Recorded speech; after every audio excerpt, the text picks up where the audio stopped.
Good evening, everyone, and welcome to Dragon Stadium here at Southwest High School, Southwest ISD, where the Medina Valley Panthers are getting set to take on the Southwest Dragons. I'm Jared Lucky, along here with Dwayne Garza.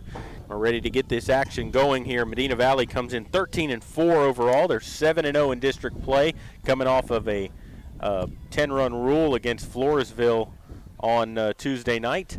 Southwest comes into this game with a overall record of 9-6-1, and they're 3-4 in district play.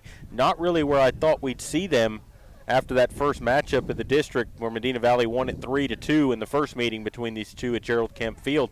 But they're fighting for a playoff spot, Dwayne. They're throwing Estrada at us, Jose Estrada, who pitched against Medina Valley the first time around and kept Medina Valley at bay. This is his third season he's thrown against Medina Valley. He's been pitching for Southwest, so he's an extremely veteran on the team, and he's probably their best pitcher, so they're going to throw him again against us. Yeah, you're right. They're sitting Southwest sitting in fourth place right now in the district. They just come off a loss against McCullum 8-1. Medina Valley at the top of the district standings, win in second, McCullum in third, and Southwest Legacy both at a 3-4 district record, trying to fight for that final spot there, Jared. Yeah, and the big key here for Medina Valley is this is probably going to be one of your toughest tests other than Eagle Pass. You need to win this game, because if you don't, you're tied with Eagle Pass again, and that sets up that game in Eagle Pass as a must-win to win the district. And they've got a good team, even though their schedule and standings don't reflect it, but they've got a good team. I would anticipate another tough game today. Yeah, absolutely, Dwayne. And we're going to go ahead and take a break, and then we'll come back with the starting lineups. You're listening to Panther Baseball, and we'll continue in just a moment.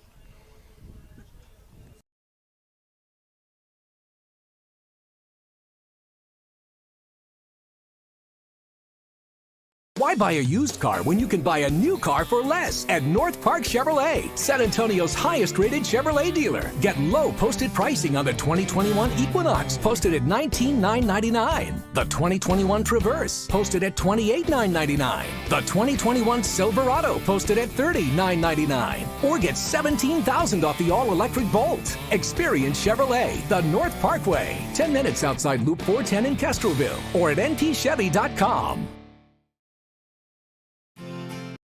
Medina Electric Cooperative was built by this community more than 80 years ago to deliver safe, reliable, and affordable energy. We are proud to serve this community beyond the power lines. You can find us supporting your kids' Little League, sponsoring school events, hosting safety presentations, and more. We're honored to belong to this community.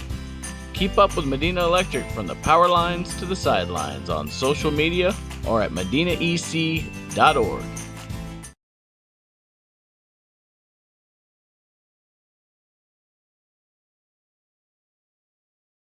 Peerless Equipment, your South Texas irrigation experts. Peerless Equipment specializes in sales and service of irrigation equipment to the agricultural and wildlife industries. This includes hose reels, big guns, pivot systems, underground pipelines, turbine well pumps, booster pumps, motors, valves, and an inventory of much more. Stop by one of their locations in Hondo and Pearsall, or give them a call at 210-434-7867. Peerless Equipment, bringing water to you.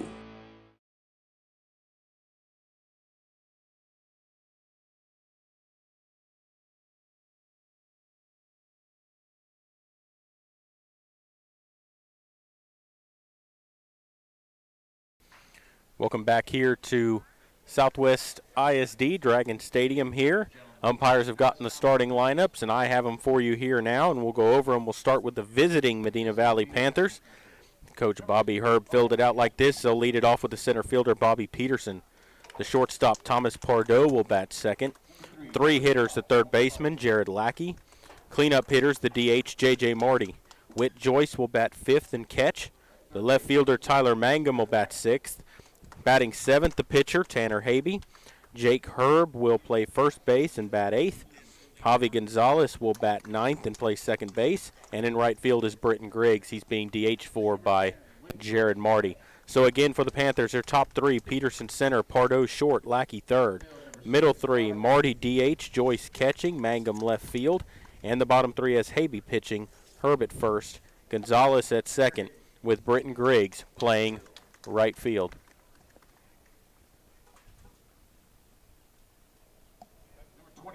Jake Herb. for the home Southwest Dragons. They'll lead it off with their center fielder, Trey Cano. The shortstop, J.P. Zuniga Rodriguez, will bat second. Three hitters, the first baseman, Isaiah Aldana. Nate Gamez will bat cleanup and play third base. And Adrian Castillo will bat fifth, playing right field. The DH, Troy Bowers, bats sixth. The seven hitters, the catcher, Aiden Villa. The pitcher, Jose Estrada, bats eighth. And C.J. Valles is the left fielder, batting ninth. And the second baseman tonight is Nick Flores. He'll be in there being DH'd for by Trey Bowers in the sixth hole. So again, for the Dragons, their top three. Cano center field, Zuniga Rodriguez short, Aldana first. Middle three, Gamez third, Castillo right, Bowers DH. And the bottom three has Villa center, Estrada pitching with Valles in left with Nick Flores at second base. Those are the lineups here.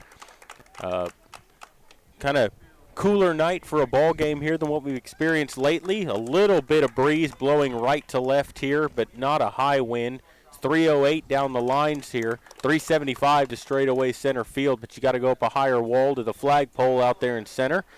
Scoreboard's out in left center here, and we're ready to get this game going. Yeah, Jared, cloudy evening this evening. The sun will not come into play today. At least I don't think so, unless the weather breaks. But we got an overcast sky. Lights are on. Getting ready to start this game. They're doing the Southwest Dragons lineup right now as they get on the field, and they're probably going to do the national anthems shortly after that. Yeah, and they're going to go ahead and do those, and we're going to go ahead and take a break, and then we will come back with all the play-by-play. You're listening to Panther Baseball, brought to you by North Park Chevrolet, and we will continue here in just a moment.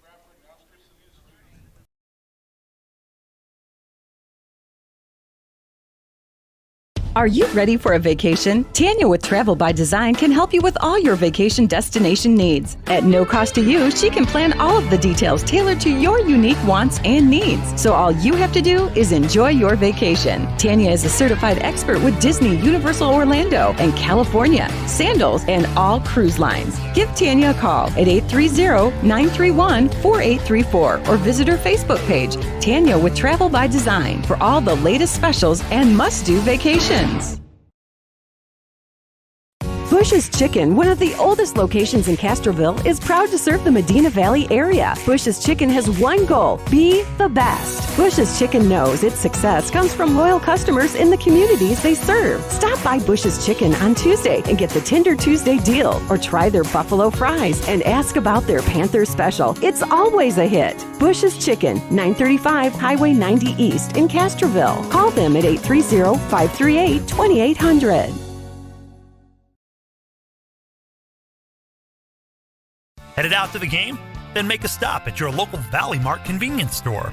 With 12 area locations, Valley Mart is always right around the corner. Fuel yourself and your vehicle with quality branded gas and diesel, snacks, and fountain drinks. Always convenient, well lit with clean restrooms. Valley Mart, family owned and operated since 1984, and a proud supporter of Medina Valley athletics and area youth sports for over 30 years. Welcome back here to Dragon Stadium as we're ready to get this ball game started. Jose Estrada warming it up to his battery mate Aiden Villa. Right side of their infield, Isaiah Aldana and Nick Flores. On the left side, J.P. Zuniga Rodriguez and Nate Gamez. Into their outfield, Trey Cano is in center field, flanked in right by Adrian Castillo, and in left by C.J. Valles. And we are ready to get this going. It'll be Bobby Peterson, Thomas Pardo, and Jared Lackey stepping in to start things off here for the Panthers. You'd like to see them jump on Estrada early. They didn't get any runs off of him until late in the ball game the last time they faced him. Got those runs in the sixth inning. Managed to put up a 3-spot and hold on for the win in the top of the seventh inning. We'll see if they can get to him a little early. He pitched very well against the Panthers his last time out. And we'll see how Medina Valley handles him this time. Yeah, and that being the first game of the season, it was a tight game. It was a 3-2 game. Both teams coming into the season as their first game. So I don't know that determines how well either team was back then. So they've both got a lot of games under their belt, and let's see if the Dragons can play in tight like they did the first time around. This being the first game of the second round of district. So the first round is complete, and we're going to start round two. And we'll see how we fare this second round. Yeah, round one went to the Panthers. They lead the district after round one, but we'll see. They got to complete it out. You got to put together a full season, and we'll see if the Panthers can keep it going here against the Dragons. Southwest wears their home white jerseys and pants. Green letter Dragons on the front with green caps, and the gold Southwest on the front. Actually, it's white. Panthers in their road black. First pitch of the ball game is through there for a strike to Peterson, and it's 0-1 to Bobby Early. And he's done a great job this whole year being the leadoff batter. Finds a way to get on base, whether it's walks or base hits, but he gets on base. 0-1 on the way. Swings and hits one in the air to right center field, and that's slicing away from the center fielder. It's going to get down. Center fielder did a good job of getting over to cut that off and play it back in, holding Peterson to a single. Yeah, because you don't want that ball getting the wall if you're the Dragons, because Peterson's got a lot of speed, could easily have a double there. But doing his job like he always has. Base hit to start it out. On the second pitch, he jumps on him quick. Yep, went the other way with it. Just put it out there in the gap, and he's aboard for Pardo, who will come to the plate here.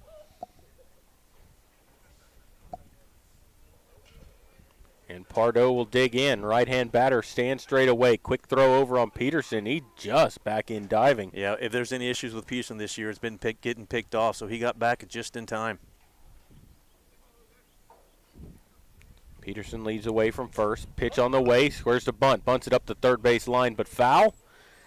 And it'll be 0-1 to Pardo. Good strategy there. You got the leadoff runner on, no outs, and you got a good bunter up to the plate right now, but he just took it foul. Juan Estrada with that quick slide step to home plate, not giving Peterson much time to react to get a jump over there at first base either. He's an aggressive runner. Let's see if they don't attempt to get him over with the steal. Throw over, and he's back in safely.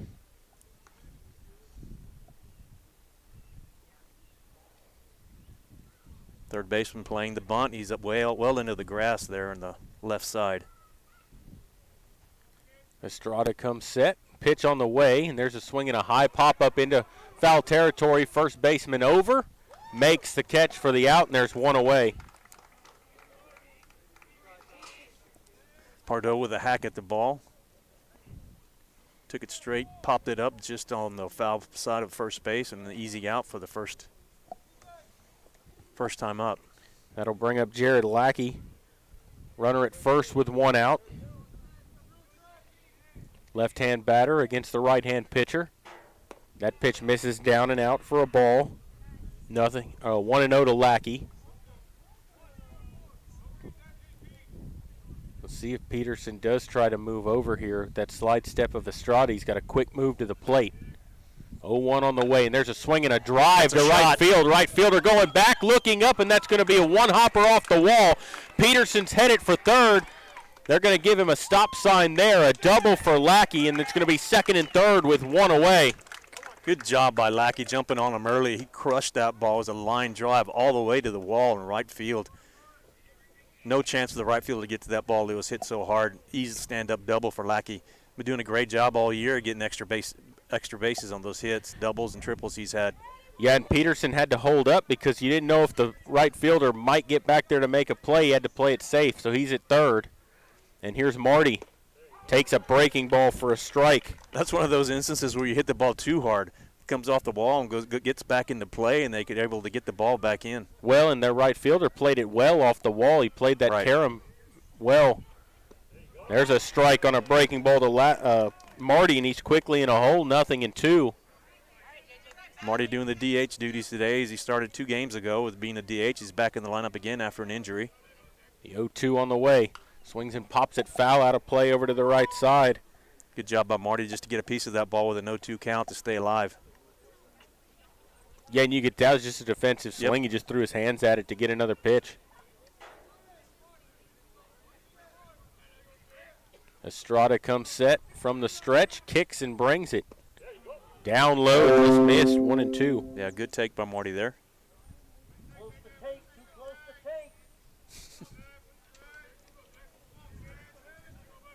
Waiting for that 1-2. Here it comes. Breaking ball, called strike 3. Froze him with that curveball in the inside corner. Marty strikes out looking. And there's 2 down now, and you need a pick-me-up here from Whit Joyce. Yeah. You got runners at second and third with 2 away. That was a tough call. That was a borderline strike, a curveball that just broke, maybe just caught part of the inside corner.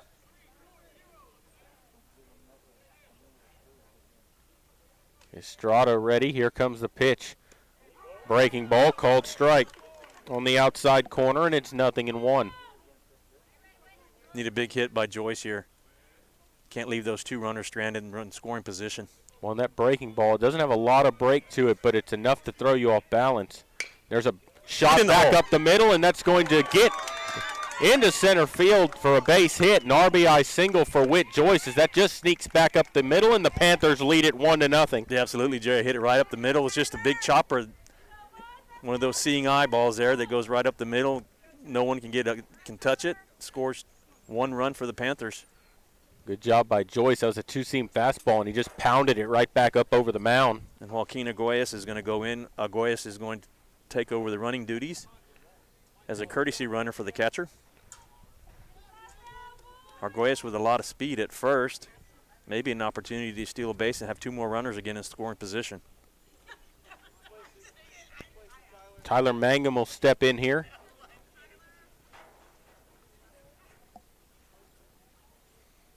Runners on the corners with 2 away, a run in the inning.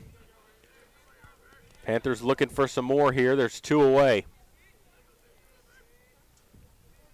Right-hander waits, kicks and brings it. That's inside a ball, 1-0.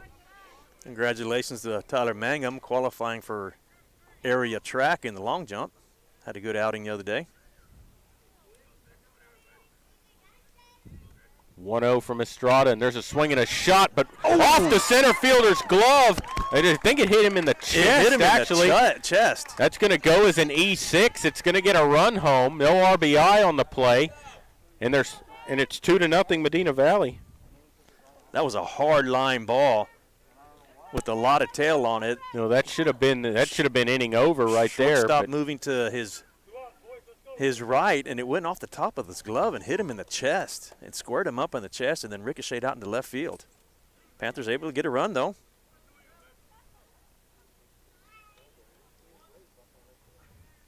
Tanner Habe will step in here. First and second, 2 down. Here's the pitch. Breaking ball in there for a strike. 0-1 to Habe. He's thrown a lot of breaking balls, Jared. He's thrown them for strikes, too. Right-hander waiting. Estrada comes set. Here's the pitch. Breaking ball swung on and missed by Habe. He had a pitch to hit, and he missed it, and it's 0-2. Like you said, that breaking ball doesn't have a lot of break to it, but it's sharp and it's quick. It's not a slow curve. It's a very fast curve. It's hard to hit. It's more of a slider than anything. It is. There's a high pop-up on the infield right side. Second baseman waiting for it on the infield. Reaches up to make the catch, backpedaling. And the side's been retired, but the Panthers end up with 2 runs on 3 hits, an error mixed in, and they leave 2 on base. And so we will go to the bottom of the first. Southwest coming into bat. Medina Valley leading 2-0. You're listening to Panther Baseball, and we will continue in just a moment. Qualifications, rules, and limitations apply. Rates, rewards, and restrictions may vary by account. Contact institution for details. Tickets, popcorn, and sodas. That'll be $35. Cash or debit? Debit! I mean, I'd like to use my debit card, please. Can I do it? Okay. All right! Swiping now! What if paying with your debit card was always this exciting? Kasasa Cashback is a free checking account that pays you for everyday debit card purchases every month you qualify. Plus, with ATM withdrawal fee refunds nationwide, that's a lot of extra cash to spend on whatever you like. Ask for free Kasasa checking at Community National Bank. Member FDIC.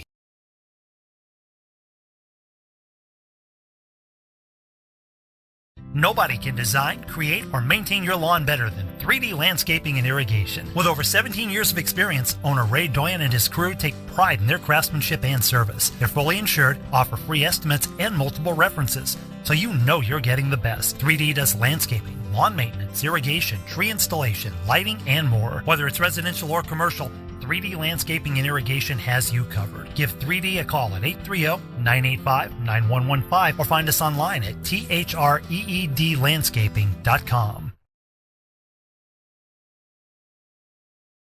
Welcome back here to Southwest to Dragon Stadium here. Medina Valley leading 2-0 as we go to the bottom of the first inning. And for the Panthers, Tanner Habig warming it up to his battery mate, Whit Joyce. Right side of the infield, Jake Herb and Javi Gonzalez. On the left side, Thomas Pardo and Jared Lackey. Into the Panther outfield, Bobby Peterson's in center. He's flanked in right by Britton Griggs and in left by Tyler Mangum. And here for Southwest, it's going to be Trey Cano, JP Zuniga Rodriguez, and Isaiah Aldana due up to start things off here. And for Tanner Habig, he's got a 2-run lead going out to the mound for the first time here. You'd like to see him have a shutdown inning and not let them jump back on top of you here. Yeah, and he's pitched overall, been doing a really good job for the Panthers this year. As far as all the starting pitchers have got a clean record so far. He had a no decision against Eagle Pass, but other than that, he's been perfect.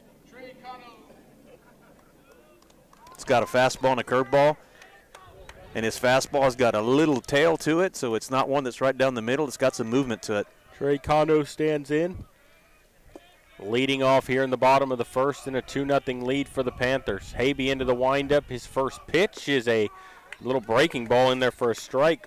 0-1 with that little slider.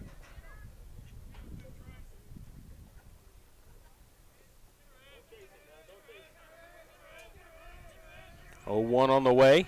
Down in the dirt. 1 ball, 1 strike.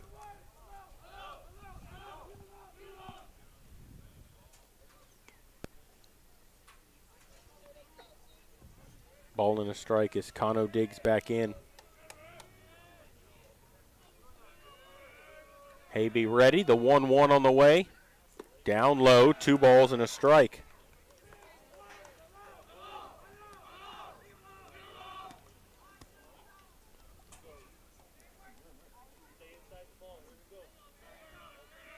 Two balls, 1 strike here to Cano. Leading off here is the pitch. Just missed high, and it's 3-1. That's just high. Good fastball over the inside corner there, but just didn't get the ball low enough there. Home plate umpire said high. And here comes the 3-1. That's through there for a strike over the inside corner, and it's 3-2. Cano being very selective on his pitches here. Hadn't swung at one yet. Waiting on the payoff now. Here comes the 3-2. Swings and bounces one to Gonzalez at second. He plays it on a couple of hops, throws to Herb at first for the out, and there's one away. Good play by Javi Gonzalez. Easy ground ball to him. Took a big hop right when it got to him. Fielded it cleanly and a step and throw to first base to get the first out of the bottom of the first inning. Bring up Zuniga Rodriguez. JP will stand in with nobody on, 1 out. Right-hand batter stands in, open stance against Tanner Habig. First pitch of the at-bat on the way, and it's swung on and hit high in the air, deep to left center field. Mangum going back at the wall, and it's going to 1-hop off the wall. Rodriguez will cruise into second with a stand-up 1-out double. That was a hard hit ball, left center. Mangum with all his speed, unable to get to it. 1 hop off the wall. Is going to be standing up at second base.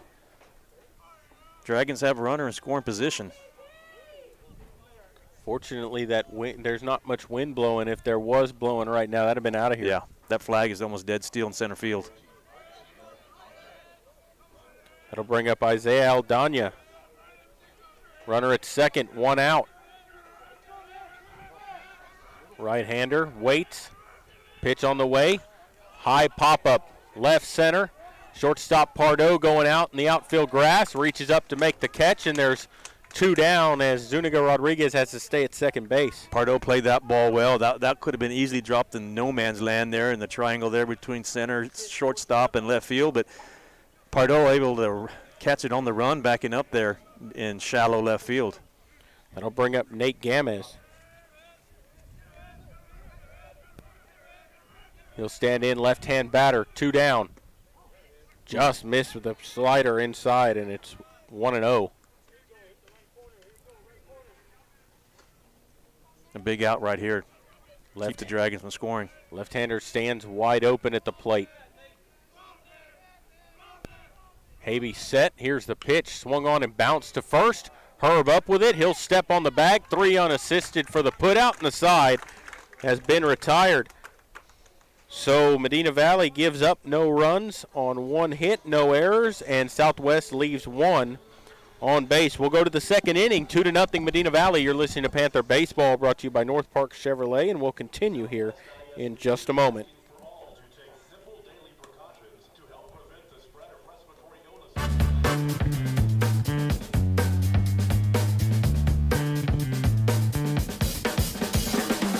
Call State Farm agent Hazel Russell in Castroville at 830-931-3441.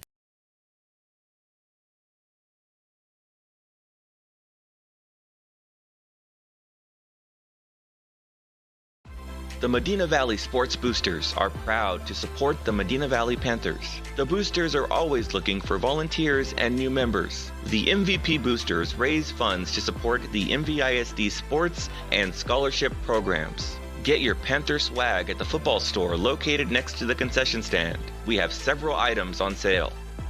Join, volunteer, or purchase your Panther swag today at mvpboosters.com.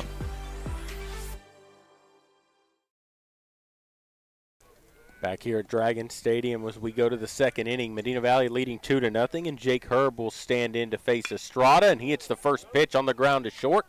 Shortstop up with it, fires over to first for the out. 1 pitch, 1 out here in the top of the second inning. Good play by the Dragons shortstop. That ball was hit hard on a rocket to shortstop, fielded it on the ground, bounced off his chest, gathered himself, picked it up, and threw it to first just in time. Good play by the shortstop. We'll bring up the second baseman, Javi Gonzalez.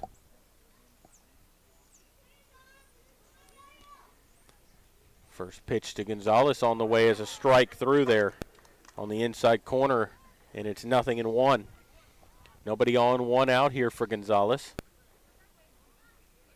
Here's the 0-1 pitch. Swing and a miss. Pitch down around the shin area, and it's 0-2. He took a hack at that one.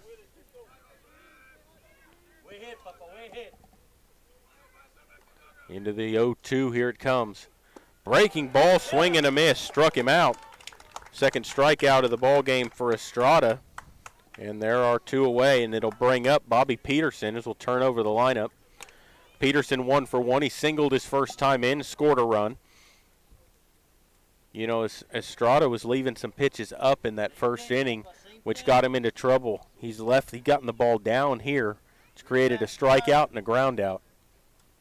That's what we saw him do the first time against the Panthers. He kept that ball low. He got better as the innings progressed. And there's a high bouncer foul up the third base line. It's 0-1 to Peterson. Again, Jared, like you said, he swung at a low pitch, got on top of it and chopped it foul. Yeah, Estrada's one of those pitchers that gets better with time. Well, and that's why, you know, we mentioned before the game, you need to jump on him early before he settles into the ball game, and Medina Valley did that. Now you got to keep him at bay and hope you can scratch across a run here or there against him. 0-1 on the way. Slider in there for a strike, 0-2.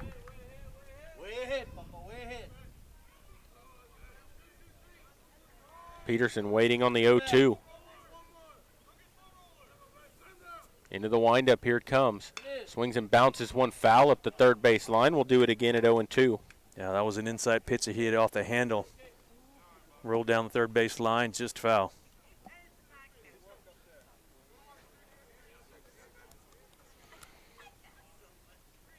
He'll get another 0-2 here.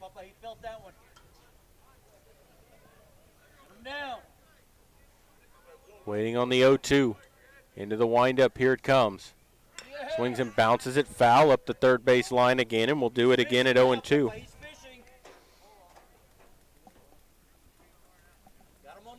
Peterson doing a good job battling up there, fouling off those pitches that are in between, doing a good job. He continue to keep battling here, and he'll find a way on base. He's swinging at anything now. Waiting for that 0-2. Into the windup, here it comes. Inside, 1-2. It's a good take. Yeah, tough pitch to take, but managed to lay off. 1-2. Ready for the 1-2 pitch. Here it comes. Swing and a miss. He struck him out on the breaking ball. Back-to-back strikeouts to end the inning. Yeah, that was a good curveball right there. And the Panthers go in order, 1, 2, 3, no runs, no hits, nobody left on. We'll go to the bottom of the second. Medina Valley leading 2-0. You're listening to Panther Baseball, and we'll continue here in just a moment. The pace of business is faster than ever. That's why when you need a business loan, you want a bank that can act fast. Not only do you get great rates and fast answers, you get the financial advice you need to keep your business growing. It's a better way to borrow. Stop by and let's talk. Come home to Castroville State Bank. Member FDIC. Visit us online at castrovillestatebank.com.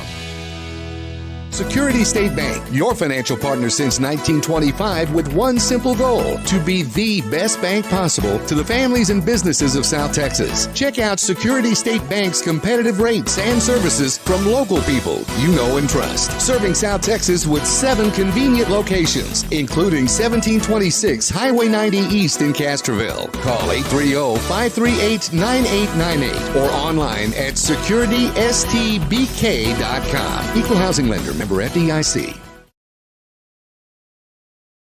Back here at Dragon Stadium as we go to the bottom of the second inning. Medina Valley leading 2-0. Habe ready to go here in the second. It'll be Adrian Castillo, Troy Bauer, and Aiden Villa due up. 5, 6, 7 hitters coming up here for Southwest to start the inning. And Castillo will stand in here to lead off the bottom of the second. Habe will stare in here, and we're ready to go. First pitch of the inning on the way is low in the dirt. It's 1-0. Habe with only 10 pitches the first inning, so he's looking good so far as pitch count goes.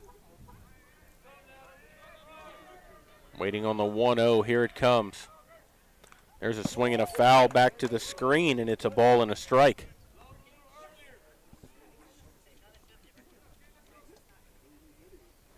Adrian Castillo, a right-handed hitter, ready to step back in here against Habe.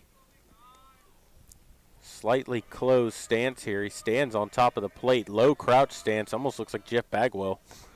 1-1 on the way, and there's a swing and a rip foul down the third base line way out in front of it. It's 1-2.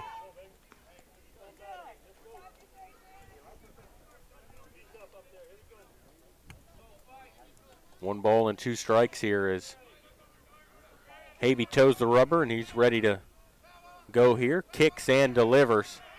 Swings and pops one up into right field. Britton Griggs moving toward the line, reaches up to make the catch, and there's one away. Good play by Britton Griggs, moving to his left. That ball was slicing towards the line. Got there in time, caught it no problem on the run. Well, 1 out. It'll bring up Troy Bowers, the DH. Nobody on, 1 out. Bottom of the second inning here in a 2-0 lead for Medina Valley. Habe into the windup, first pitch of the at-bat. Just missed off the outside corner. And it's 1 ball, no strikes here on Bowers.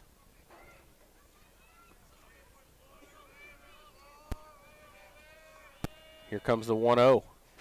Swings and pops him up, foul back over the screen. And it's 1-1. He got right in on his hands that time. It was a good pitch, good location for Habe.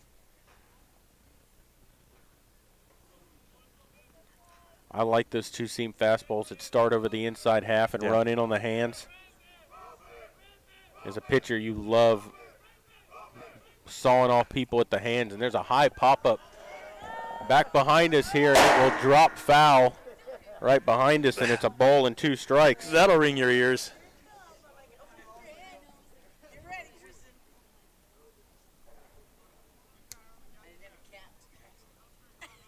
Ready for the 1-2.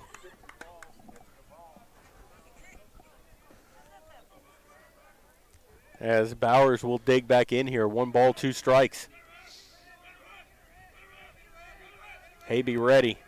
Stares in for a sign from Joyce. Now he has it. Here's the 1-2. Swings and fouls it back to the screen again and on the hands, and it's 1-2. He's living on the inside there. Good job by Habe. Continue to throw strikes, and what he's not doing, Jared, he's not putting it right down the middle. He's not giving him something to drive, picking his spots, keeping him on off balance. Well, other than that pitch that Zuniga hammered to the wall in the first inning, he hasn't put anything over the plate like you said. Well, and that pitch was right down the middle, so he hammered that one. But all the other ones that he's thrown really well, finding his spots and putting them there. Ready for the 1-2 again. Pitch on the way. Swings and pops it up, foul, back out of play to the left, and we'll do it again. Yeah, same pitch, inside strike. Not giving him anything to hit. Well, so you got two options here if you're Havey. You can either throw him a breaking ball in the dirt and see if he'll chase it, or you can climb the ladder with a fastball and see if he'll fish it. He can definitely throw something away here. Leave it off the plate and see if he'll fish for it. Looks like a curveball. Here comes the 1-2. Just missed high. It's a good spot, high and outside. 2 balls, 2 strikes. Batter did a good job taking on that pitch.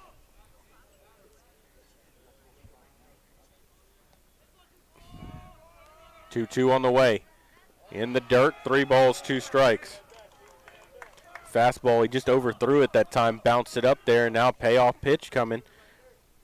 You know, he had him in a hole, 0-2, but Bowers did a good job fighting some pitches off, working the count back in his favor. Yes. Got a good at-bat going so far. Waiting on that 3-2. Pitch on the way from Havey. Swings and lines one over Pardo into left field for a base hit, and that was just a case of reached out and flipped it into left field. Yeah, he earned that hit, worked himself out an 0-2 count, ended up getting a base hit after about 4 foul balls. Just like you said, just poked at it, did what he's supposed to do on 2 strikes, just try to get a piece of it, and it found an empty spot in the outfield. It'll bring up Aiden Villa. Villa bat with a runner at first and 1 away. Right-hander with a closed stance. That was their second hit of the ball game. That pitch is high, a ball, 1-0. Scouting report must be out on Joyce. I don't ever see anyone taking big leads at first base against him. No. Very seldom. Pitch on the way. There's a swing and a miss at a fastball, and it's 1-1. Ball and a strike to Villa. Jose Estrada waiting on deck. Ready for the 1-1. Havey ready. Strike called outside corner with a fastball, and it's 1-2 now. Good pitch. Havey hitting his spots, not putting anything right down the middle, hitting the corners. Well, he finally got that outside corner call. He wasn't getting that earlier in the ball game. That's the first one they've given him. If he can get that call and can live there and on the inside the way he's been doing, it'll be hard to hit. That pitch is high, and it's 2-2.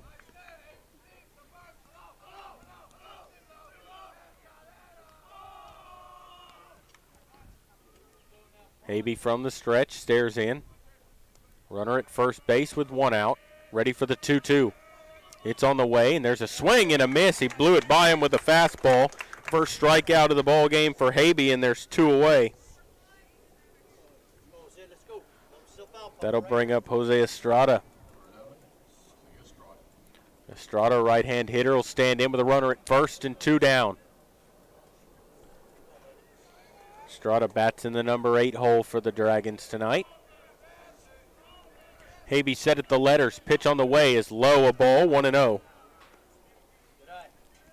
Havey trying to work around a 1-out single and keep this 2-0 lead for Medina Valley.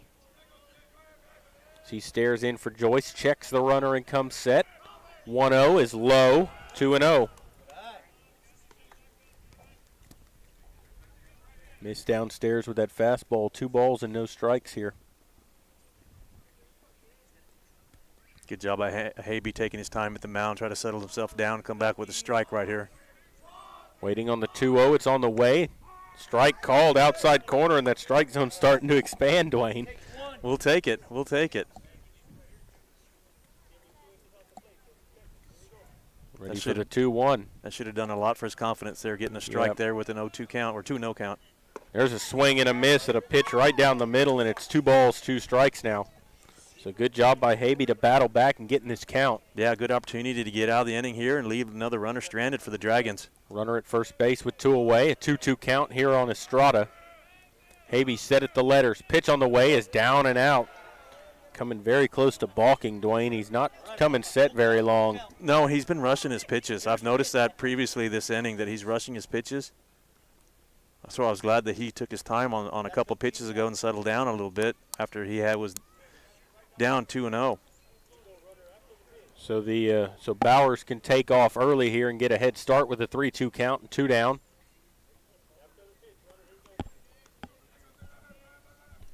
Estrada waits on the 3-2. Havey stares in, he's set, checks on that runner.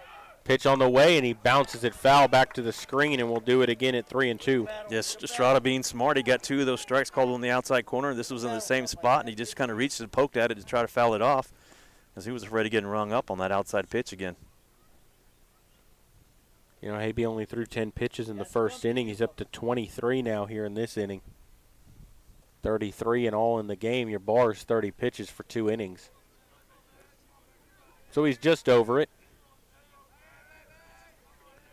Waiting on the payoff. It's on the way. Swings and hits one high in the air to center. Center fielder back. Peterson under it. Makes the catch for the out. And the side's been retired.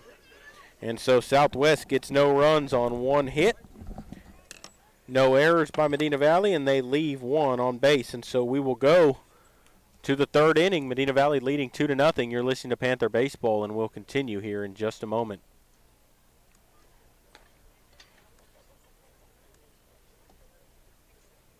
Sammy's Restaurant and Havey's Alsatian Bakery, 2 legendary landmarks in Castroville. From breakfast to delicious hometown lunch specials and more, Sammy's satisfies your taste buds with the unique flavor of Castroville. And from fresh baked breads to pies and pastries, South Texans have made Havey's Alsatian Bakery a must-to-visit since 1940. Sammy's Restaurant, online at sammysrestaurant.com. Havey's Alsatian Bakery, online at haveysbakery.com.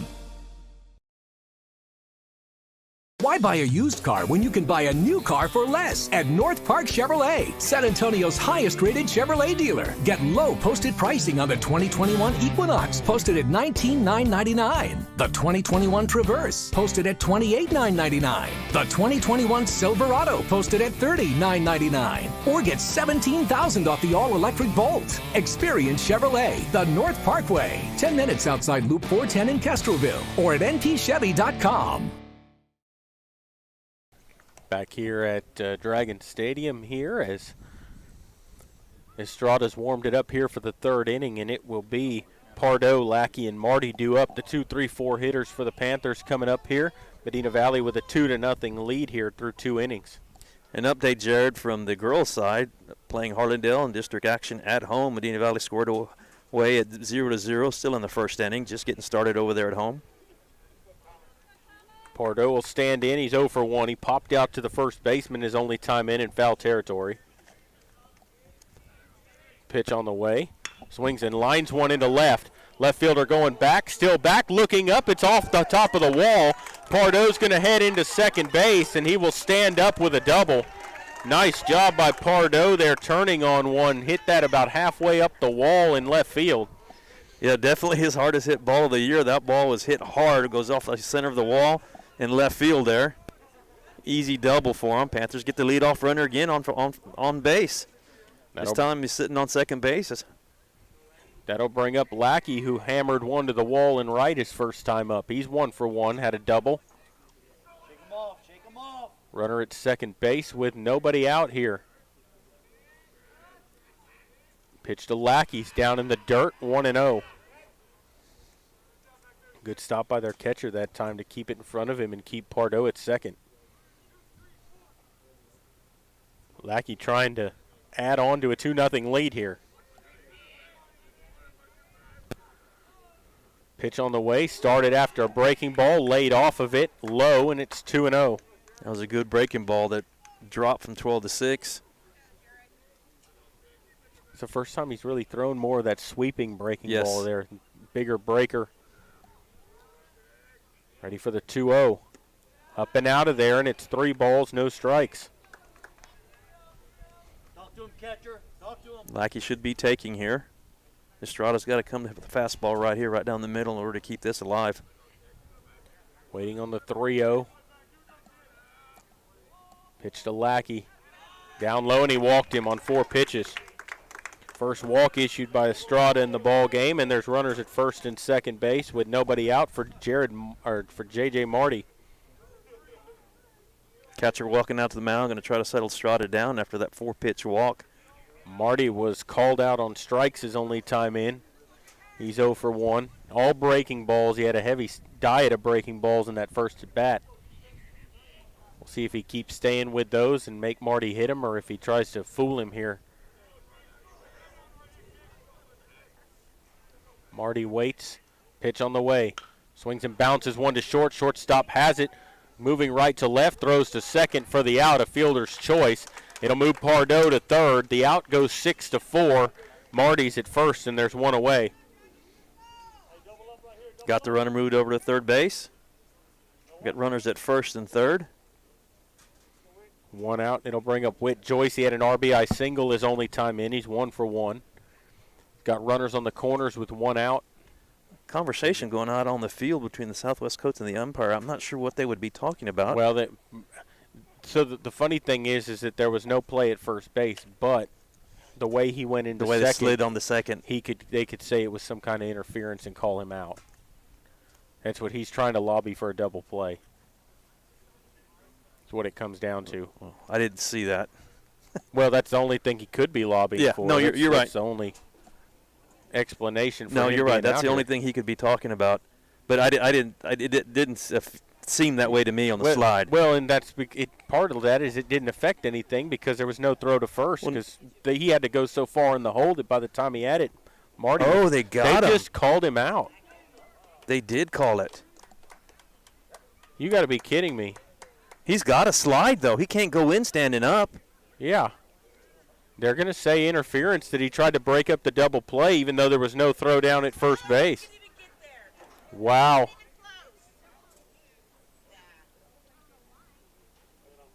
And Coach Herb out there talking to him now. Marty's still standing at first base. Yeah, that would be huge.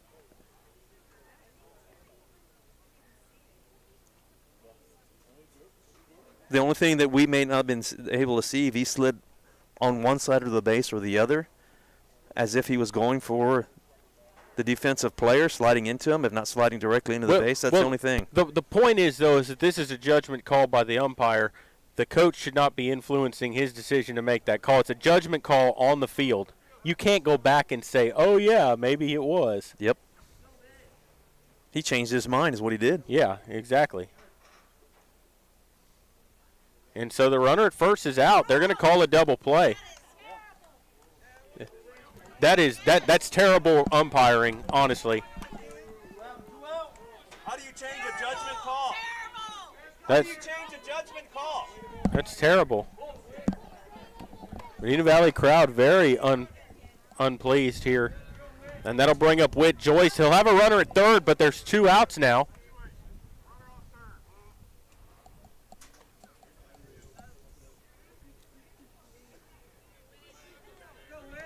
That's the fact there that's a head coach lobbying for a call. Herb better get one back later in the ball game.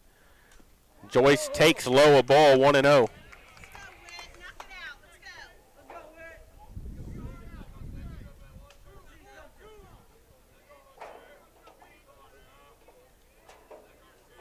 Waiting on the 1-0. Here it comes.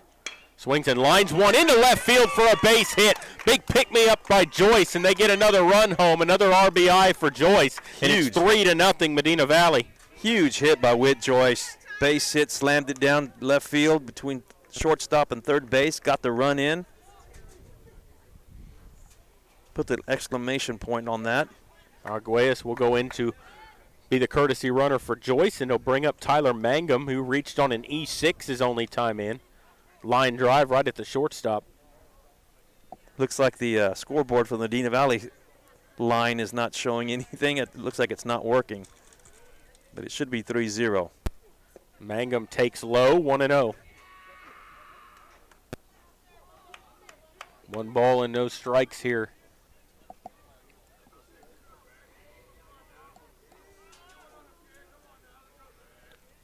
1-0 pitch to Mangum, and he lines one into left for a base hit. Same spot. With the play in front of him, Aguayas will stop at second base. And that'll bring up Tanner Habe, who popped out to second his only time in. Panthers have out-hit them 6-2, outscored them 3-0 here.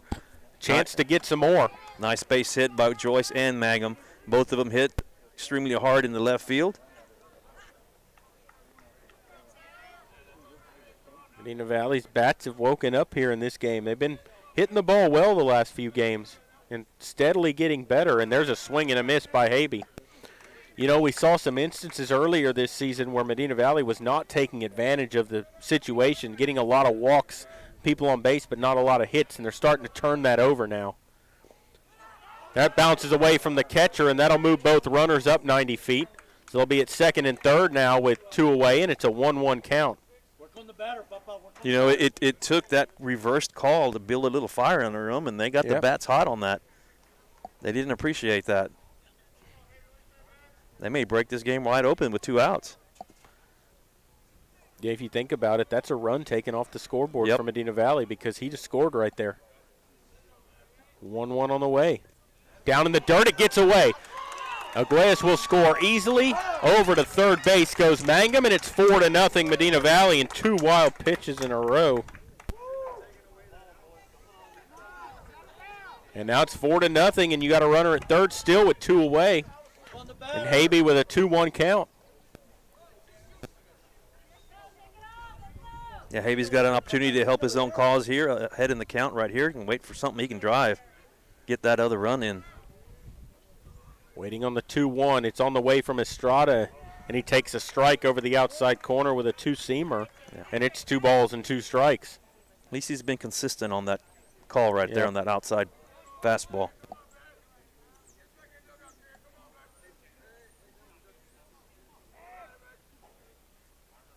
Time asked for by Habe. Home plate umpire gives it to him.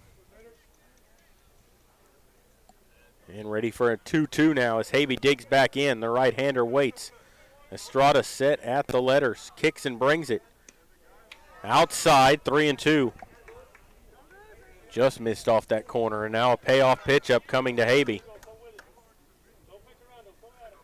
Herb waiting on deck. 3-2 on the way. Outside, and he walked him.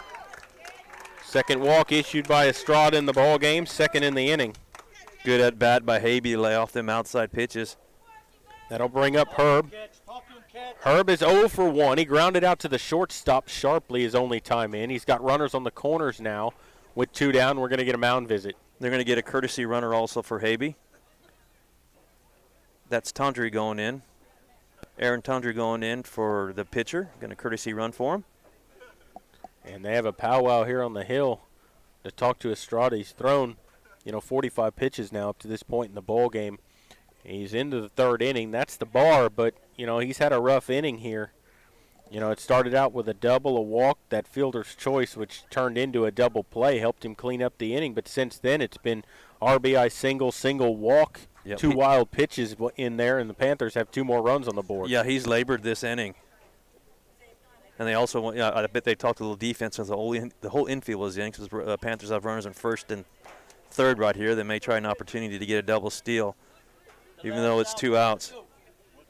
Ready for the first pitch of the at-bat here to Herb. Runner goes. They don't throw down, so Tondry swipes second base. And he'll be there 2nd and 3rd now with 2 away. A base hit can get you a pair. And Herb's been able to do it. He's been a consistent base hit hitter for the Panthers. Hit the ball hard his first time up, but right at the shortstop. 1-0 on the way. Swings and bounces one foul up the 3rd base line. And it's 1-1 now on Herb. So a ball and a strike on Jake as he'll dig back in.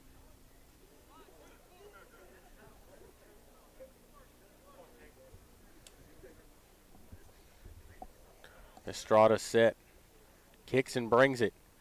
Breaking ball, called strike, 1-2. Nice big hook that time. It was a big sweeping curve ball. May have been a little bit outside, but he is being consistent in calling that outside pitch as a strike. Ready for the 1-2. Estrada stares in. Pitch on the way. Swings and golfs one to left. Left fielder backing up on it, settles under it, reaches up to make the catch. And the side's been retired. But Medina Valley ends up with 2 runs on 3 hits, 2 walks. And they leave 2 on base. And so we'll go to the bottom of the third. Medina Valley leading it 4-0. You're listening to Panther Baseball, brought to you by North Park Chevrolet. And we will continue in just a moment. Sammy's Restaurant and Amy's Alsatian Bakery, 2 legendary. More than 80 years ago, to deliver safe, reliable, and affordable energy. We are proud to serve this community beyond the power lines. You can find us supporting your kids' Little League, sponsoring school events, hosting safety presentations, and more. We're honored to belong to this community. Keep up with Medina Electric from the power lines to the sidelines on social media or at medinaec.org. Peerless Equipment, your South Texas irrigation experts. Peerless Equipment specializes in sales and service of irrigation equipment to the agricultural and wildlife industries. This includes hose reels, big guns, pivot systems, underground pipelines, turbine well pumps, booster pumps, motors, valves, and an inventory of much more. Stop by one of their locations in Hondo and Pearsall or give them a call at 210-434-7867. Peerless Equipment, bringing water to you.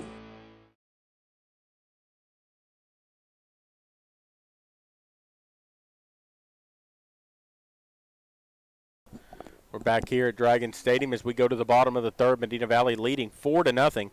It'll be C.J. Valles, Trey Cano, and then Zuniga Rodriguez, the 9 1-2 hitters due up here in the bottom of the third. And it'll be left-handed batting Valles to come to the plate to face Tanner Habe. First pitch of the at-bat on the way to the left-hander is a strike over the outside corner, and it's 0-1.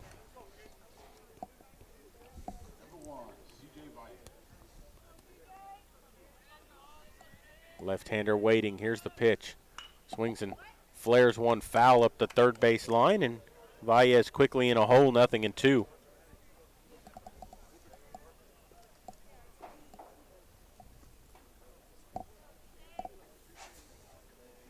Left-hander will dig back in. Stands straight away.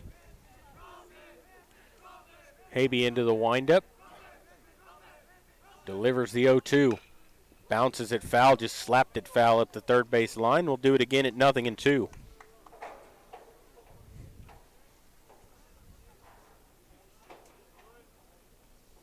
Baez leading off here in the bottom of the third. He'll have Cano on deck as they look to turn their lineup over. Here's the 0-2. Just missed outside. Just missed outside, Jared. Exactly right. Threw him 2 pitches on the outside previously, and he just hacked him foul to the left side there and tried it again but didn't get the call. Waiting on the 1-2.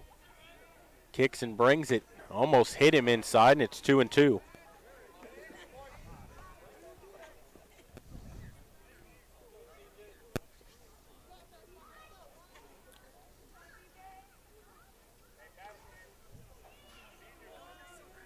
Baez waits. The 2-2 on the way. Outside, and now he's filled it. So he had him in a hole 0-2, and now he's full at 3 balls, 2 strikes.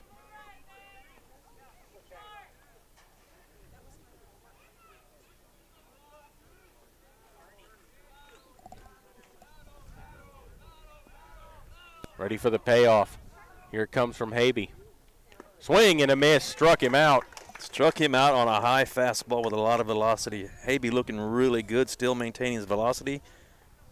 How many strikeouts, Jared? 2. That's his second strikeout of the ball game. And he'll go up top with Trey Cano. He's 0 for 1. He grounded out to second his only time in.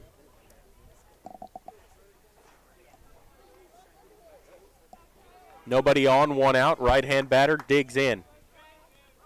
Habe into the windup, and he delivers a strike over the outside corner, 0-1. Still hitting the corners, keeping away from right down the middle, doing a good job on the mound, Habe. 0-1 on the way. in the dirt with a breaking ball. 1 ball, 1 strike.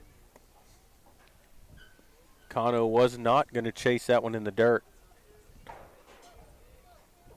As Habe ready. Kicks and delivers. There's a swing and a high pop-up right side of the infield. Gonzalez in the grass, reaches out and makes an ice cream cone catch, but he makes the out nonetheless, and there's 2 away. It was definitely a snow cone. Running hard to his left. Actually was behind first base, come from the second base position on the catches on the run, just on the outer edge of his webbing, but made the play for the second out. That'll bring up J.P. Zuniga Rodriguez, who's 1 for 1. He doubled off the wall and left his only time in. First pitch to him on the way is down low, 1-0.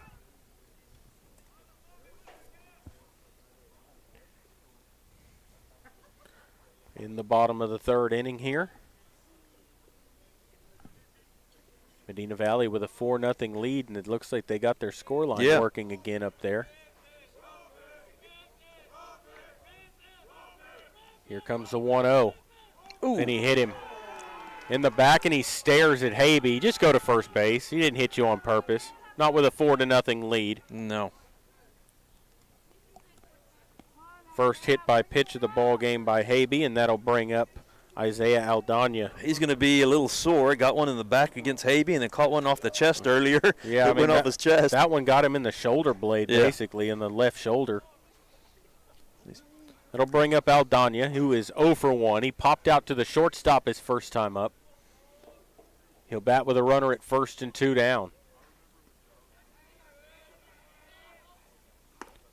Delivers a ball, just missed, must have been high, and it's 1-0. Good thing there if you're Tanner is you hit him on the second pitch of the at-bat. You didn't wait till you were 7 pitches in to hit him. That's even worse when you battled him and then you hit him. You let him get away. 1-0 on the way. Ooh. Just low, 2-0. The good thing for Tanner is when he's missing, he's not missing by much. No, he's still doing a good job on the mound. No lead at all at first. They're not even challenging our catcher. 2-0. Started after it, laid off of a high pitch, and it's 3-0. 3-0 to their number 3 hitter, Aldana. A strikeout and a pop-out quickly, and then a hit batsman, and now you're 3-0 to Aldana. Here's the pitch. Through there for a strike. 3-1.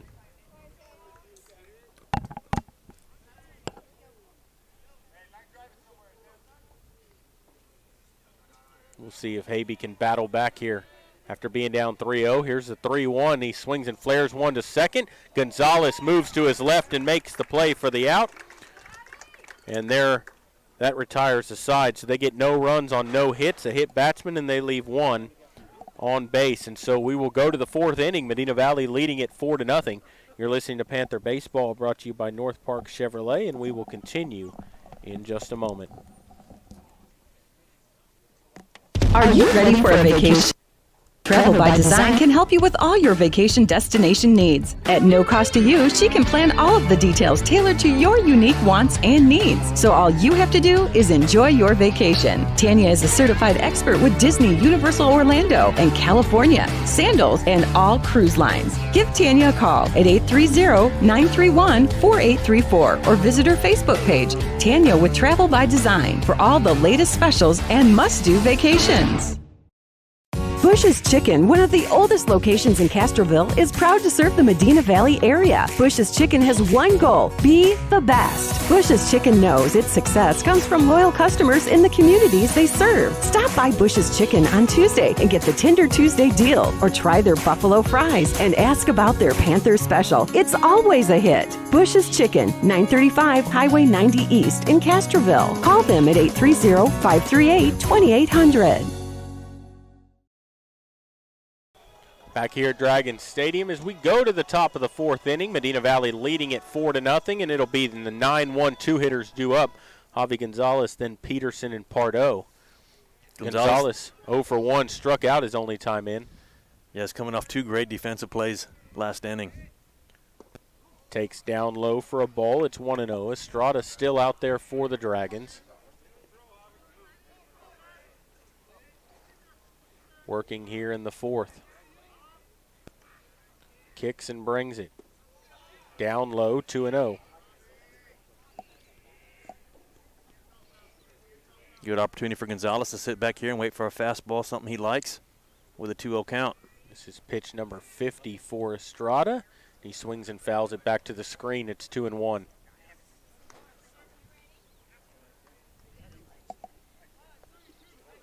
Batting here in the fourth inning, Medina Valley, and they're about to turn their lineup over for the third time here, go through the order for the third time. 2-1 on the way. There's a strike called at the knees, and it's 2-2. That was a low pitch, but got the call. He turned around and smiled at the umpire. Waiting on the 2-2. On the way. Swings and fouls it back to the screen again.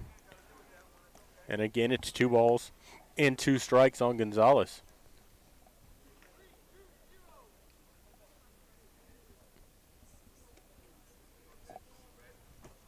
Peterson waiting on deck.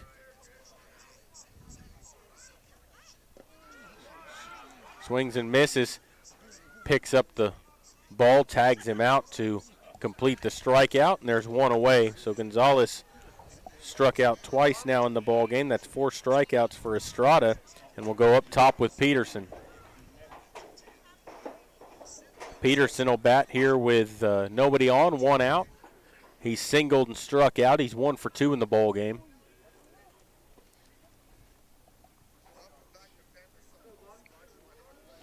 Peterson waiting. Pitch on the way. Started after it, laid off of a breaking ball, and it's 1-0. Update from the softball game, Jared. Hardendale's taking a 1-0 lead in the top of the fourth. Medina Valley, the girls play more 1-0, 1-run ball games than anybody, and there's a high pop-up into shallow left field. Shortstop out, and that's going to drop in the outfield grass for a single.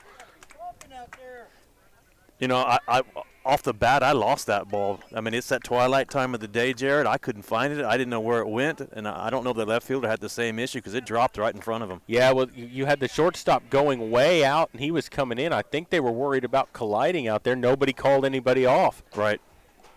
7th hit of the ball game for the Panthers. And it'll bring up Thomas Pardo. Pardo popped out to first and then lined a double off the wall in left field his last time up. He's 1 for 2. Peterson goes. Breaking ball, called strike, no throw down. Peterson swipes second. Good pitch to run on a breaking ball. Catcher lost the handle on it, couldn't come up throwing. No problem getting to second base for Peterson.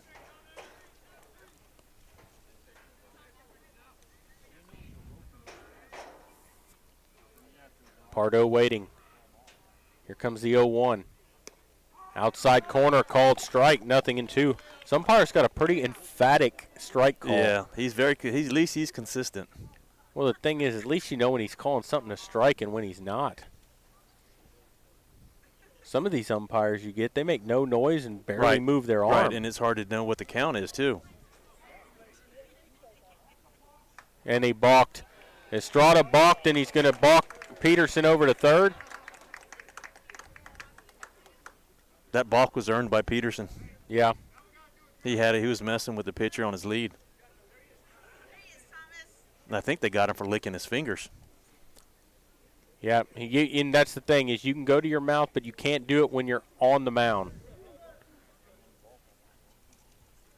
So the Panthers with a runner at third now with 1 out. Opportunity to get another insurance run here. And so Pardo with a 0-2 count here, but a runner at third and 1 away. There's a swing and a shot on the ground to second. Peterson's coming home. The throw's not going to be in time. It's a short throw by the second baseman. He one-hopped it to the plate. If that is a gun to the plate and on target, he gets him, but Peterson scores. That's one of those that you got to decide whether you're going to try to get that lead runner out at the plate or get an easy out at first base. He chose to throw the ball to home. Like you said, it was a bad throw. One hopper from second base shouldn't happen, so it was a low throw. They give him an error on that. Peterson gets across the plate. Pardo does his job. So they give him an E4 on the throw, makes it 5-0 Medina Valley, and here's Lackey at the plate with a runner at first and one away. Left-hander waiting. Lackey takes a curveball for a strike. Lackey in the ball game, he's doubled and walked. He's 1 for 1. He's got a runner at first base and one away. Panthers with a 5-0 lead. Time asked for by Lackey, and he steps out. I think the Panthers doing a good job now getting in the head of the pitcher, calling time, being aggressive on the bases. 0-1 on the way. Lackey swings and bounces one off. It's going to be a foul ball. It bounced in foul territory and scored it fair.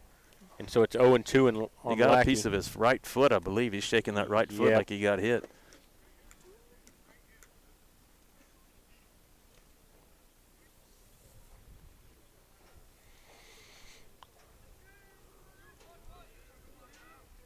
So Lackey will dig back in.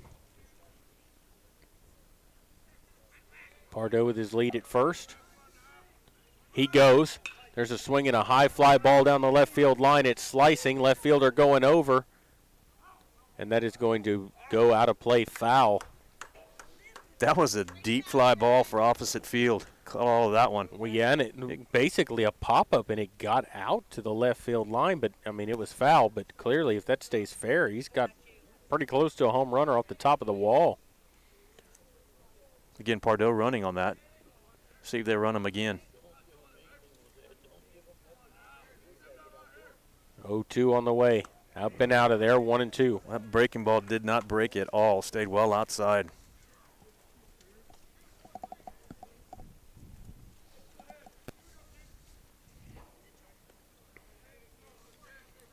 So 1-2 here as Lackey waits. Runner goes. Outside a ball, and Pardo swipes second base without a throw. Yeah, didn't even attempt to throw at him. He got a good jump on that. No way they were going to get him out. 2 balls and 2 strikes now on Lackey. Base hit can get you another run. Panthers lead it 5-0. Kicks and brings it, and he swings and hits one high in the air to left center. Center fielder going back, looking up, and that's gone. A 2-run shot for Jared Lackey over the left center field wall as he goes oppo taco here at Southwest, and it's 7-0 Medina Valley. Big swing by Jared Lackey. Caught all of that one. That ball was no doubt off as soon as it was off the bat. With that swing, Lackey breaks his game wide open. Panthers looking to have an opportunity to run rule here in the next couple innings. Yep. He just took a pitch that was on the outer half and went left center with it. He went with the pitch and took it deep. And that'll bring up Marty. Very smart not to try to pull that outside pitch. What little wind there is helped them probably a little bit. Well hit ball. Time called by the Dragon coach. Going to come out and have a talk with Estrada. Yeah, and I mean, he needs to here after that home run he just gave up now, and you got the cleanup batter up at the plate here. And you got your next 2 big heavy hitters, Jared Marty, who took one deep against Eagle Pass, and Whit Joyce, who's had a couple of home runs also. Looks like they're going to make a pitching change. It's number 10 coming out. I bet he's going to change gloves. Yep. And so we'll get all of that worked out for you, and we will take a break and come back during the pitching change. You're listening to Panther Baseball, and we will continue here in just a moment. Number 4. Headed out to the game? Then convenience store. With 12 area locations, Valley Mart is always right around the corner. Fuel yourself and your vehicle with quality branded gas and diesel, snacks, and fountain drinks. Always convenient, well lit with clean restrooms. Valley Mart, family owned and operated since 1984, and a proud supporter of Medina Valley athletics and area youth sports for over 30 years.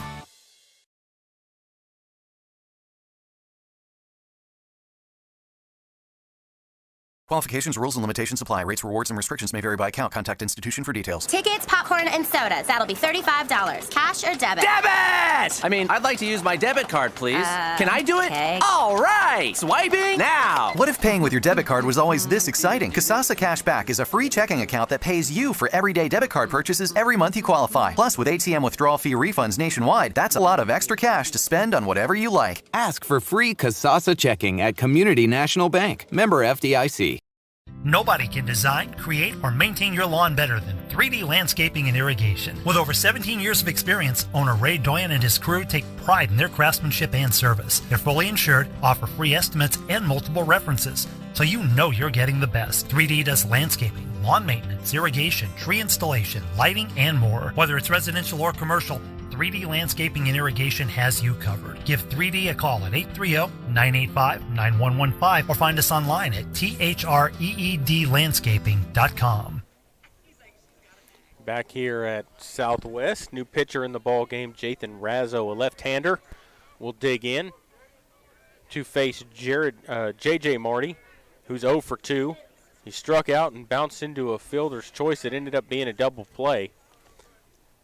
But a 7-0 lead here for the Panthers, and there's a strike called on the first pitch from Razzo to Marty, and it's 0-1. You know, they've got the scoreboard wrong. It says 6-0. It is 7-0. So Panthers have scratched across 3 runs in this inning. And there's a curveball in the dirt, 1-1. Sharply breaking slider there that time by Razzo. Razzo's got a real quick release. Almost trying to overthrow the ball. Razzo ready. Stares in. Left-hander comes set. Ready for the 1-1. It's on the way, and there's a swing and a high drive, but foul down the left field line. That ball was gone. It just so happened it was foul. Ready for the 1-2. Would have had no problem clearing the fence if it had stayed fair. Got way ahead on that ball. So Marty will dig back in.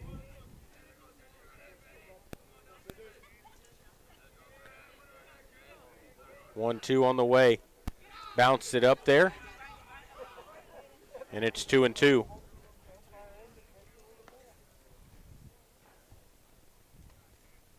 So 2-2 count here. 1 away here in the top of the 4th.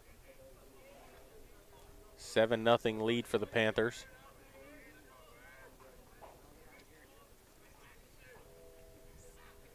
Razzo ready. Called strike 3. Ooh. Marty gets rung up for the second time in the ball game.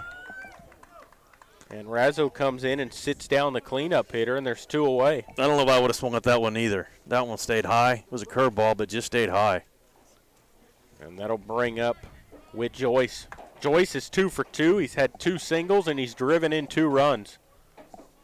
He's had a good day at the plate so far. Yep, both were RBI singles with 2 outs. First pitch to Joyce on the way is outside corner, called strike.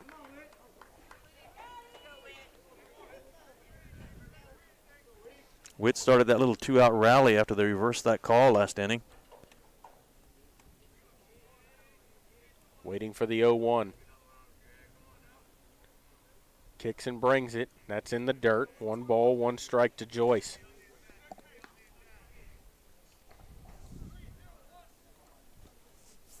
As Tyler Mangum waiting on deck for the Panthers. Nobody on, 2 down, but 3 runs in the inning. Here's the 1-1, and Joyce hits one on the ground. Diving stop by the third baseman, gets up, throws to first on 1 hop and gets him. A great play at third base by Nate Gamez to make that play, diving to his left, gets up and throws him out at first base. Excellent play. And so the side's been retired, but Medina Valley gets 3 runs on 2 hits. An error mixed in. The big one was a 2-run homer by Jared Lackey, and they leave nobody on base. And so we'll go to the bottom of the 4th inning. Medina Valley leading at 7-0. You're listening to Panther Baseball, and we'll continue in just a moment.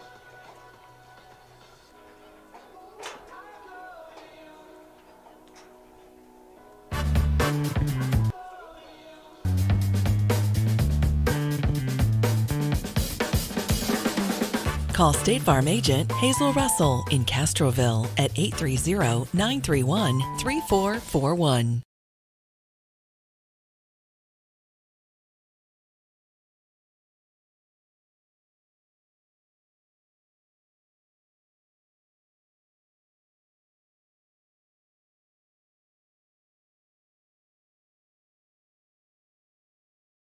The Medina Valley Sports Boosters are proud to support the Medina Valley Panthers. The Boosters are always looking for volunteers and new members. The MVP Boosters raise funds to support the MVISD sports and scholarship programs. Get your Panther swag at the football store located next to the concession stand. We have several items on sale.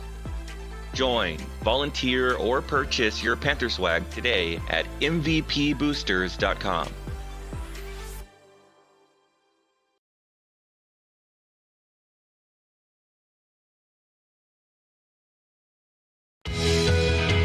The pace of business is faster than ever. That's why when you need a business loan, you want a bank that can act fast. Not only do you get great rates and fast answers, you get the financial advice you need to keep your business growing. It's a better way to borrow. Stop by and let's talk.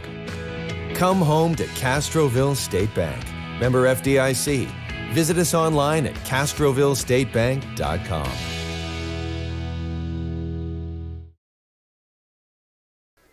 Back here to Dragon Stadium as we go to the bottom of the fourth inning.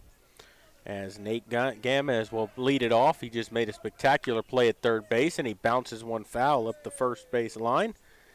And he's behind in the count, 0-1. Medina Valley with a 7-0 lead here in the bottom of the fourth. Left-hand batter stands in. He grounded out to first his only time in. He's 0 for 1. He takes a ball low on the curve, and it's 1-1. So a ball and a strike here to Gamez. Habe working here in the fourth. And there's a big swing and a miss, and Habe ahead in the count now. 1 ball, 2 strikes.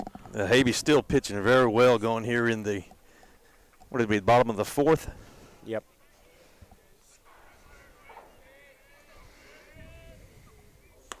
Just missed up and out of there. 2 balls, 2 strikes now.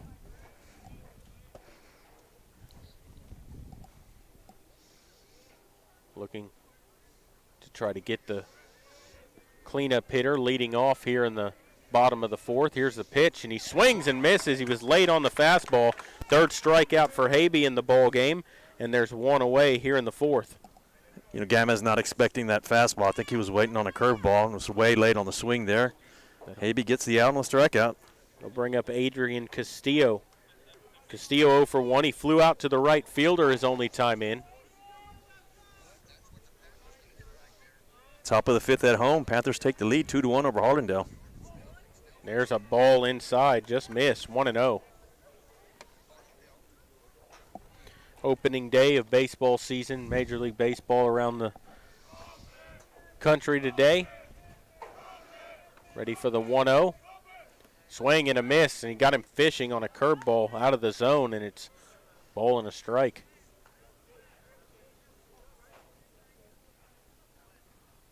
No, the Astros don't start for another hour as they start their season in Oakland.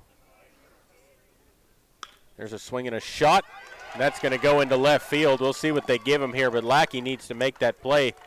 And that gets away from the Mangum in left field, and that'll allow the runner to get to second base.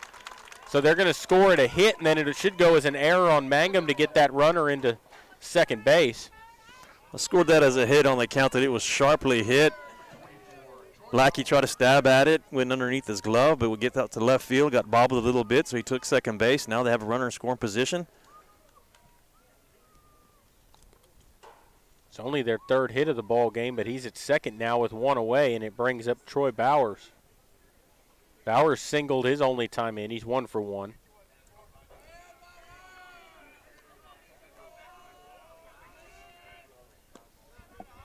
Just missed high and outside. 1 ball, no strikes.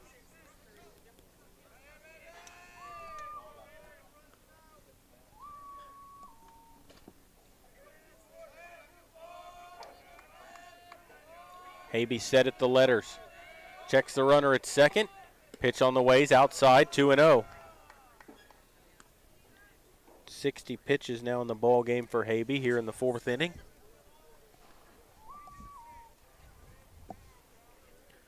Waiting on the 2-0. As Tanner stares in. Pitch on the way. Up and out of there, and it's 3-0. Good throw down by Witt. Witt. Witt threw down to the bag at second and almost got him. Threw a strike down the second base, no doubt about it. That'll shorten up the lead. Ready for the 3-0. It's on the way from Habe, and that's low, and he called that a strike. I don't think he could have hit that with a 9-iron, but he called it a strike. There's 3-1. That was right down the middle, Jared. I don't know what you're talking about. Beautiful pitch by Habe. He couldn't have scooped that up with a bucket. Take the call, though, and it's 3-1. There's a swing and a foul out of play, and now it's 3-2. Same spot, Jared. He had no choice but to swing it. That otherwise he'd been rung up.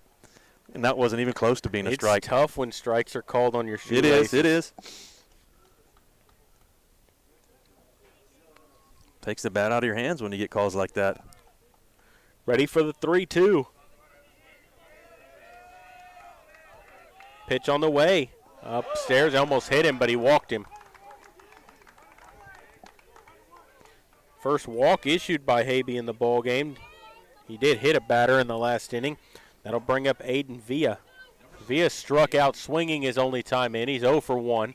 He's got runners at first and second, though, with one away. If we get a ground ball here, we can get a double play, get out of the inning, and nobody hurt.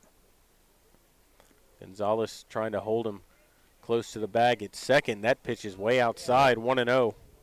Yeah, Coach Garza is going to come and talk to Habe. This is the most he struggled so far this game. Yep. So he'll come out, try to settle his pitcher down, maybe seeing something he can tell him mechanically to try to keep him to not – what he's been doing is yanking that ball out of the outside to the left-hand batter's box. Yeah. He may be getting tired a little bit. I got a little bit of bullpen action going right now. Garza's going to go out and try to settle him down and give an opportunity for the bullpen to get warmed up. Again, all he needs to do is to throw something we get a ground ball out of and turn a double play, and you're out of the inning. Yep. Something to clean it up here.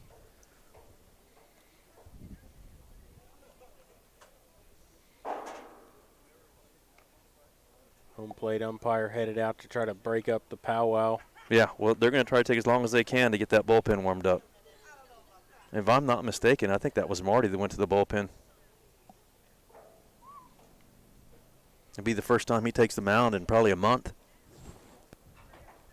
He didn't pitch the other night against Floresville. You know what? I'm not sure, Jared. I don't know. We weren't there, but I doubt he did, considering the way that game ended up. And I have to apologize for us not broadcasting that game. If would have been maybe divorce papers been served to me if we would have gone to that game. Our 25th wedding anniversary Tuesday. Let's go, Dragons. Move them around. And ready for the 1-0. Here it comes. Just missed high. 2 balls, no strikes. Yeah, and I knew I was going to have a long – I didn't get home from my normal job until 7 o'clock that night. Normal job. Yep. No excuse. There. Yeah.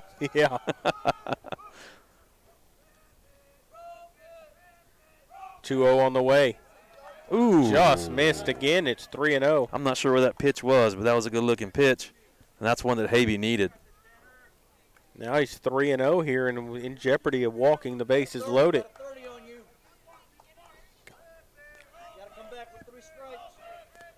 Pitch on the way, up and stare, and he walked him. So back-to-back walks issued by Habe. Well, you still got the opportunity to turn a double play, and you're at the bottom of the order too. So looks like they're going to go do the pitching change now. Jared, the second time out of the inning. Yep, and it is Marty coming out to warm it up. And with that, we're going to go ahead and take a break and come back. You're listening to Panther Baseball, and we will continue here in just a moment.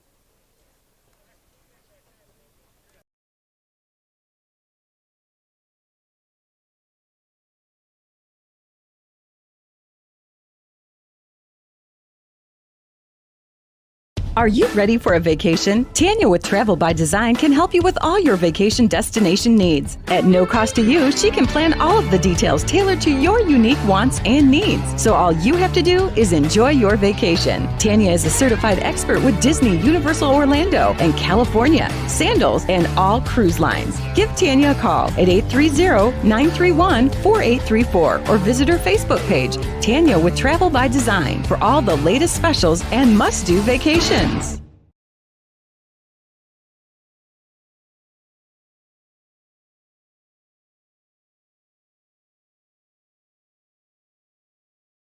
Peerless Equipment, your South Texas irrigation experts. Peerless Equipment specializes in sales and service of irrigation equipment to the agricultural and wildlife industries. This includes hose reels, big guns, pivot systems, underground pipelines, turbine well pumps, booster pumps, motors, valves, and an inventory of much more. Stop by one of their locations in Hondo and Pearsall or give them a call at 210-434-7867. Peerless Equipment, bringing water to you.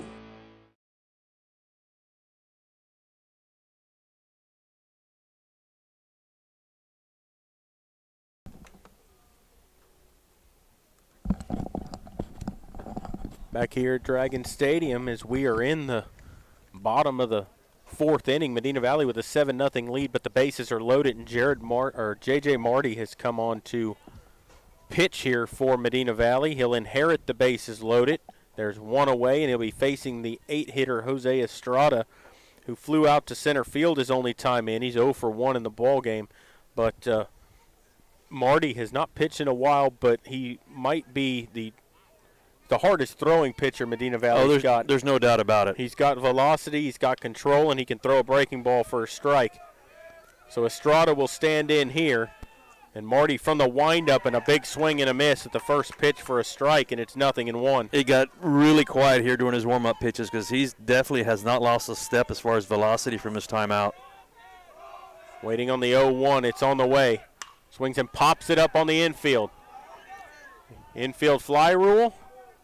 Infield fly rule was in vogue, so there's batters out and there's 2 down.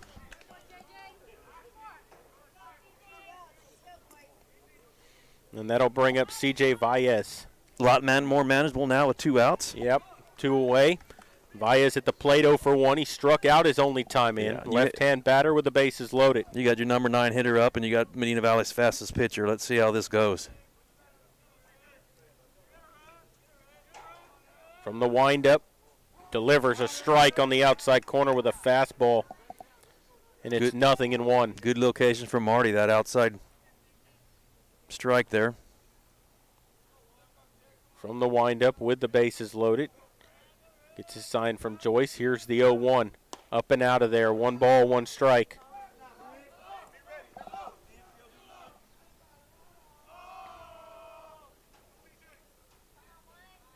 Waiting on the 1-1. Marty's pitch on the way. In there for a strike at the knees. 1-2 to Valles. No need to throw anything but fastballs here. No need for the curveball. Just keep throwing your fastball. So Marty ready. 1-2 to Valles. Into the windup. The 1-2 pitch. Swings and lines one foul down the third base line. Way late on that. Almost ended up in the Panther dugout. And it's still 1-2.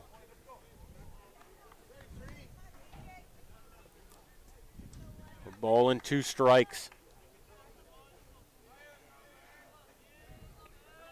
Marty into the windup. The 1-2. Swing and a miss. He struck him out. So Marty comes in, inherits the bases loaded with 1 away, and he gets a fly out and a strikeout, and they strand him loaded, and we'll go to the top of the 5th. Medina Valley leading 7-0. You're listening to Panther Baseball, and we'll continue here in just a moment. Medina Electric Cooperative was built by this community more than 80 years ago to deliver safe, reliable, and affordable energy. We are proud to serve this community beyond the power lines. You can find us supporting your kids' Little League, sponsoring school events, hosting safety presentations, and more. We're honored to belong to this community. Keep up with Medina Electric from the power lines to the sidelines on social media or at medinaec.org.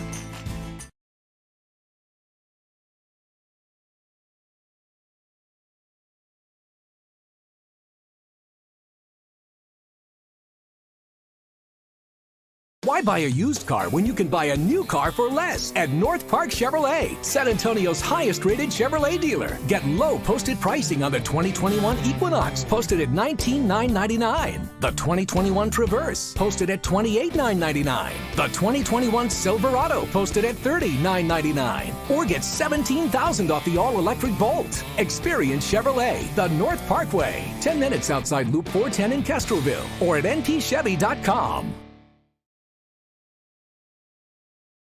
Welcome back here to Dragon Stadium as we go to the top of the fifth inning. Medina Valley leading at 7-0. And it will be Mangum, Habe, and Herb due up here in the inning. Mangum stands in 1 for 2. He singled and reached on an error. And he takes the first pitch from Razzo downstairs for a ball. It's 1-0. Panther softball still up 2-1 over Harlandale. They're in the top of the fifth now.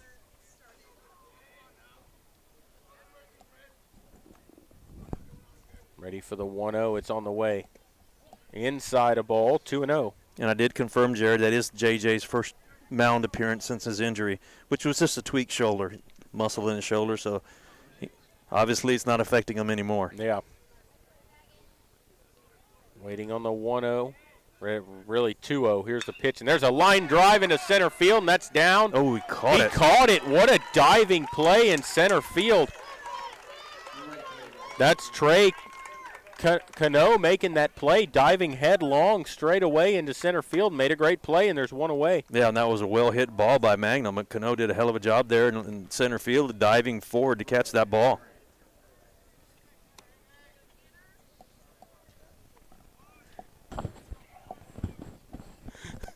So 1 out, and that'll bring up Habe.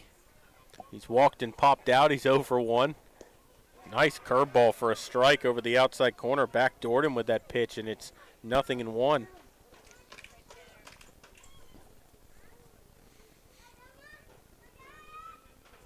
Ready for the 0-1. It's on the way. Ooh. That comes inside, and I think bounced behind him, and it's 1-1. thought it hit him, but I guess not. I did too. Should have just let it hit him in the leg there and get on to first.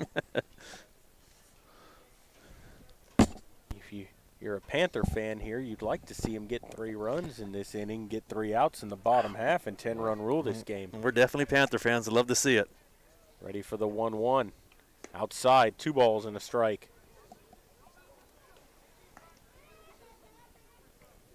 With Herb waiting on deck for Medina Valley. Nobody on, 1 out. Ready for the 2-1 from Razzo. Down low, 3-1.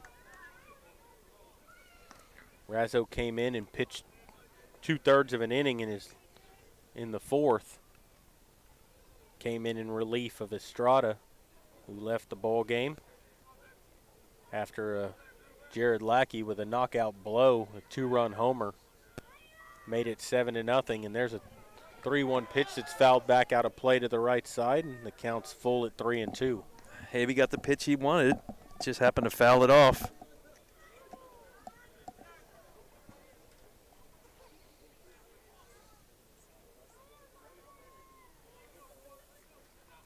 Getting a payoff pitch here from Razzo.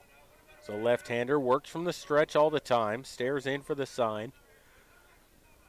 He comes set at the belt. 3-2 on the way, and that's down the dirt, and he walked him.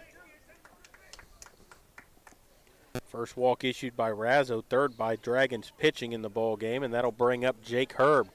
Herb's grounded out to short and flown out to left. He's hit the ball well both times. He's hit the ball hard today. Just nothing to show for it yet in the ball game. He's 0 for 2. He's got a runner at first with 1 away.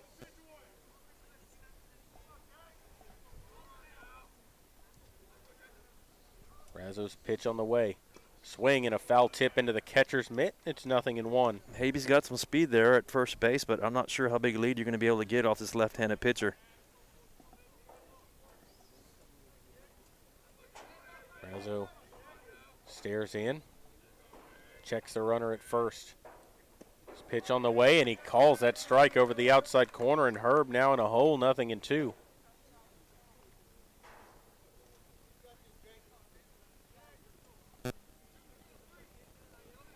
Herb waiting.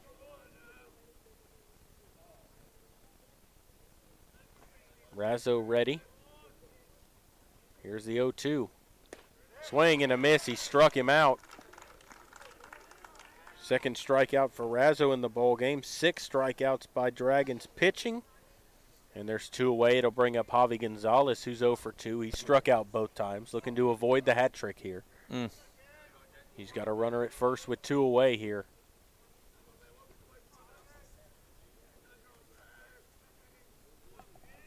Razzo's pitch. Called strike outside corner. 0-1.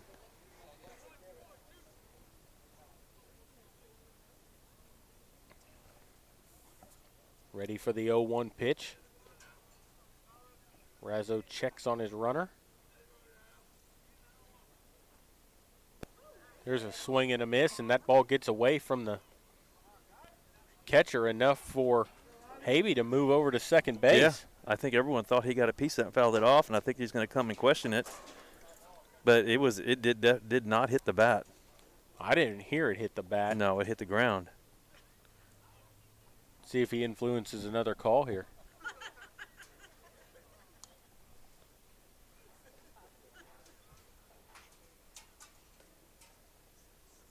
Well, the thing is, if it's a foul ball, the umpire's got to throw his 2 hands up in the air, and he kept one over for a strike. I think he's saying when he fouled it, when he swung at it, it hit the ground and came up and hit Javi. But that doesn't matter because his bat never touched it, so it don't matter where it hit. If you swing at it and it hits you, it's still a strike. You don't get to go to first. And that doesn't kill the play. The only way it kills. They called it a strike regardless, so yeah. Yeah. Well, what he's trying to get that runner back to first base is do. what he's trying to do.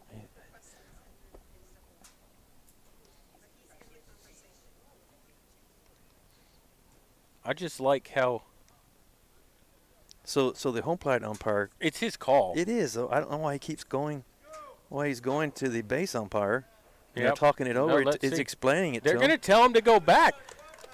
I don't understand that. So he's going to go explain it to Coach Herb now, and I think Coach Herb may go ballistic here. If the bat never touched the ball, and if the ball hit the ground and then hit the batter, it doesn't matter because he swung at it anyway. The only way that I don't know. Unless there's some other explanation that I don't know about. The only way they can call that a dead ball is if the batter kicks it or intentionally tries to move it away from the plate. You can't kick it away. That. I didn't see that either. But nonetheless, this umpire keeps getting influenced, and he can't make up his own mind. See if Gonzalez can make him pay right here. He's got an 0-2 count and a runner at first. Kicks and brings it. Swings and bounces it foul to the Medina Valley dugout, and we'll do it again at 0-2. I just don't understand why the home plate umpire's been – they've changed their call twice, all because he's influenced calls. Nobody stands by what they called. Here comes the 0-2. Breaking ball, missed outside, 1-2. Crowd begging for that They're call. begging for that get call. It was way outside.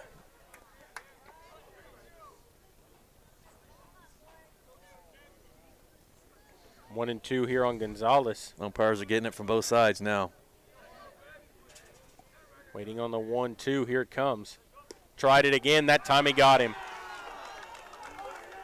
Rung him up. Third strikeout by Razzo since coming into the ball game. And he's only pitched an inning in 2/3. And so Medina Valley gets no runs on no hits, a walk, and they leave one on base. And so we will go to the bottom of the fifth, 7-0 Medina Valley.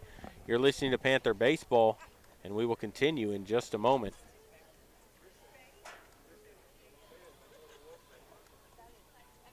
Headed out to the game? Then make a stop at your local Valley Mart convenience store.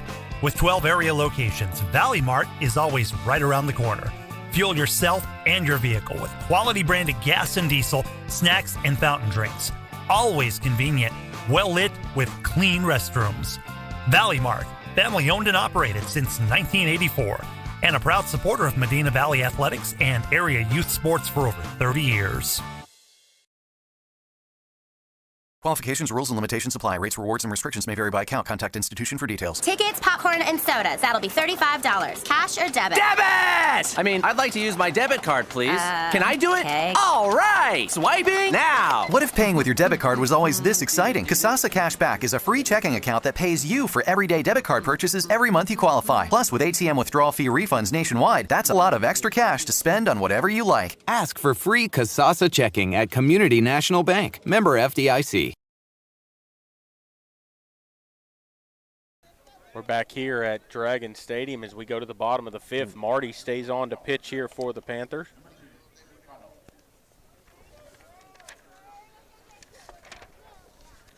And for Southwest, it'll be the top of the order due up here. Trey Cano, Zuniga Rodriguez, and Aldana. Cano's grounded out and popped out to second. There's a strike from Marty. Good fastball in the outside corner. Marty came in with the bases loaded and one out in the last inning, managed to get out of that trouble. There's a strike called on the inside corner. And it's 0-2.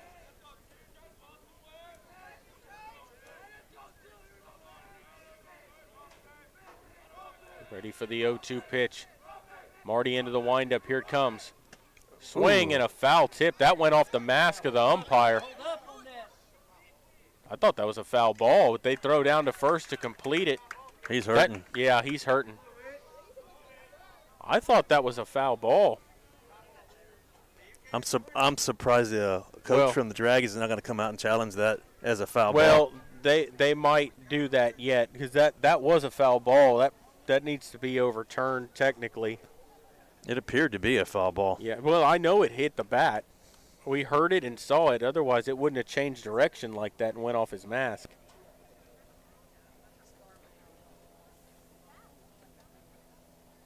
But no, that never feels good. He took that one straight into the mask, and as hard as Marty throws. He's staying out on the.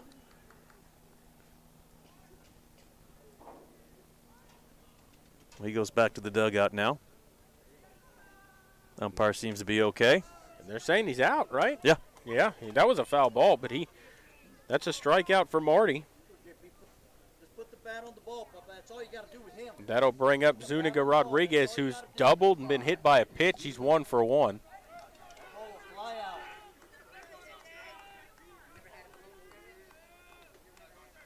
Marty's pitch on the way. Swings and fouls one off of his mask. The umpire took one off the noggin. He took that one off of it again. And it's 0-1. He's a little groggy.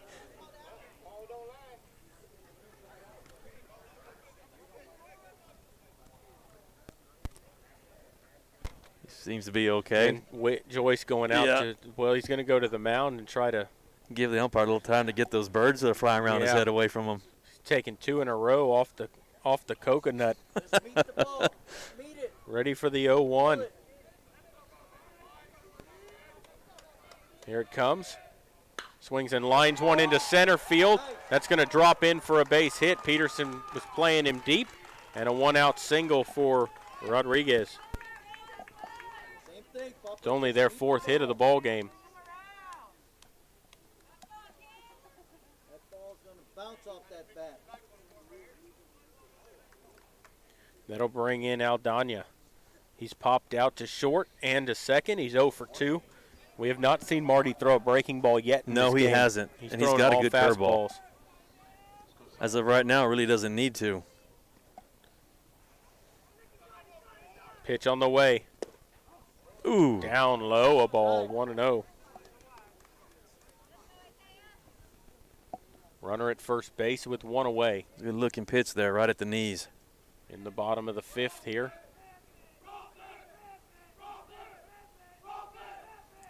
1-0 on the way. Ooh. And he hit him. So Marty hits him.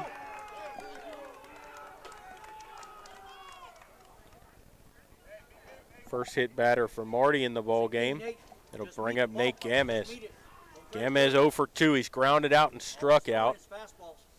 Left-hander will step in. Yeah, all he's throwing his fastballs is right, but wait till he breaks off a curveball. Wait till he gets warmed up. Gamez will stand in. Runners at first and second, 1 out. Marty ready. Runner at second trying to jack with JJ. Checks on him. Pitch on the way, and there's a swing and a foul down the left field line. It's 0-1. Come around on it, Papa. Just come around. Just put the bat on the ball, Papa. Definitely swinging late there. Waiting on the 0-1.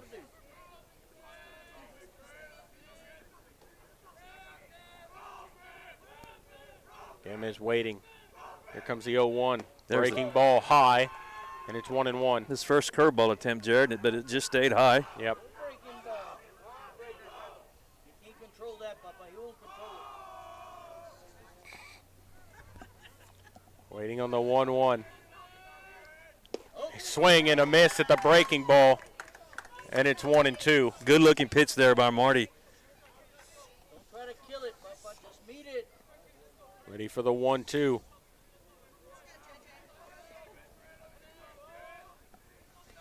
Marty set. Checks the runner at second. Pitch on the way. In the dirt. Gets away from Joyce. Just enough to let the runners move up to second and third. Yeah, that takes away the double play, but Panthers are still good shape. Holding on to a 7-0 lead. 2 balls and 2 strikes from Marty. Joyce did a good job keeping that ball in front of him. He just lost it because it went straight up and came straight back down, landed on the plate. Let's see if he has it. Does he have that IQ?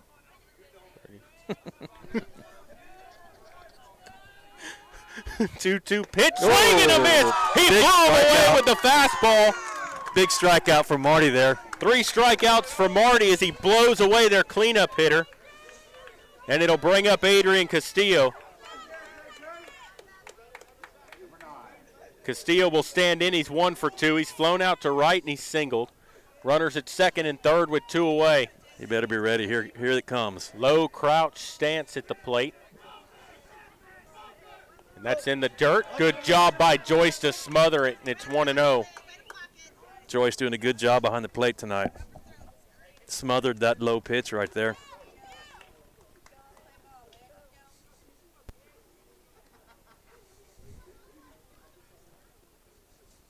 Home plate umpire cleans the plate off, and he's back behind the dish, and we're ready to go here. A ball and no strikes.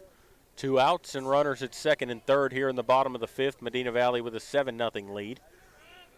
Marty's pitch is a strike called on the outside corner, 1-1.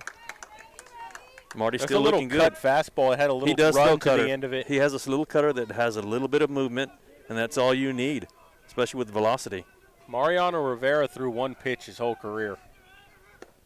High with a fastball, and it's 2-1. He ended up being one of the best closers in history, and all he threw was a cut fastball.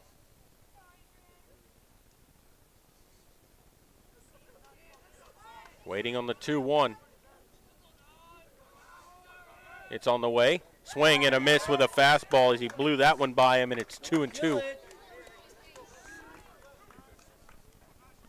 One more pitch here right down the middle. Waiting on that 2-ball, 2-strike count.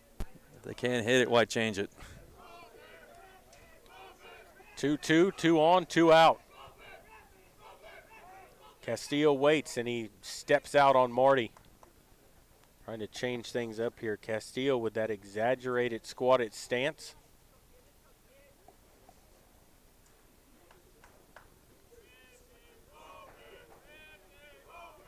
Ready for that 2-2. Here it comes. Swings and little flare to first. Herb boots it and it gets away. They won't throw it home. That's going to go as an E3 and gets a pair of runs home to make it 7-2. That ball was cued down to first base and it had a ton of spin on it. Herb tried to field it normally, and it spun out of his glove.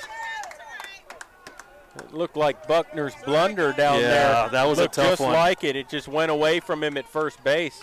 That thing had nothing on it either. So Herb with a big error, a costly one that allows 2 runs to score. That'll bring up Troy Bowers. That's down and out of ball. Bowers is 1 for 1. He singled and walked.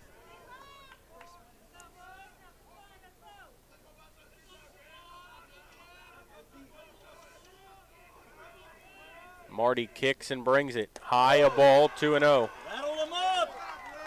That's got them rattled up. Rattle them up. And time asked for here, and they're going to go out and talk to Marty here. Yeah, just to settle him down. down. He's letting the game get the best of him.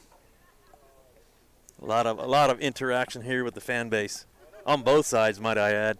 Yeah, and I've got one behind me that I Yeah. just want to turn around and say There's something one to more than anything. There's one in every game. There's always one that stands out. He has to say something on every pitch. Well, the good thing is he can hear me when things happen, and Yeah. I like that. I make sure that they can. For you listeners at home, I like to screw with the crowd from the other team. Have a little fun while you're at it. And I do. That's all right. They probably never played the game like I did. But I like them. Mound visit is over. And we're ready. It's 2 balls and no strikes here on Bowers.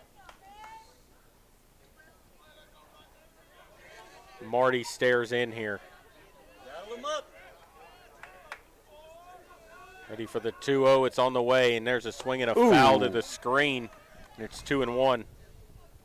Ball hit off of this brick wall here. Yeah, pretty it did. hard. It wasn't far from the dugout, and that was a shot straight over there. Could have hurt somebody. Ready for the 2-1.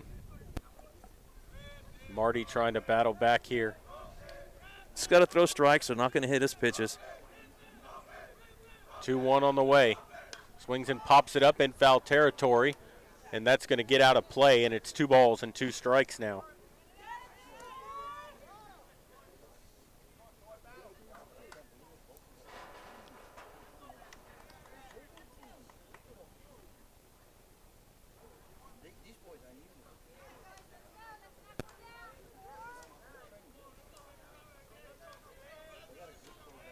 Ready for the 2-2 from Marty. Here it comes. High, 3-2.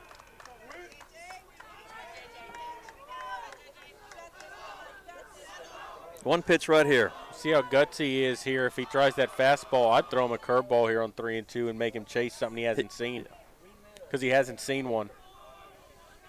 Runner goes, swings and hits one in the air to center. Peterson backs up. Now he's under it, makes the catch, and the side spin retired. Easy fly ball to center field. So they get 2 runs on 1 hit, a hit batsman, and a big error mixed in there that allowed both runs to score. And we got some jawing going on the field. Jawing going on in the field, but we're going to take a break and come back. Medina Valley leading at 7-2. You're listening to Panther Baseball, and we will continue in just a moment.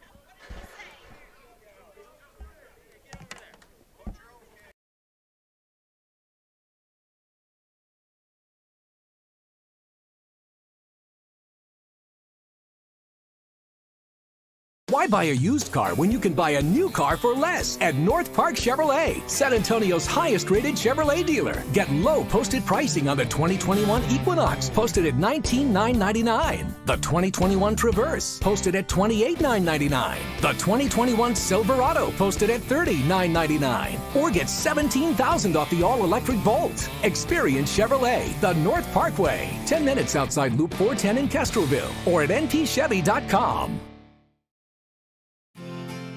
Medina Electric Cooperative was built by this community more than 80 years ago to deliver safe, reliable, and affordable energy. We are proud to serve this community beyond the power lines. You can find us supporting your kids' Little League, sponsoring school events, hosting safety presentations, and more. We're honored to belong to this community Keep up with Medina Electric from the power lines to the sidelines on social media or at medinaec.org.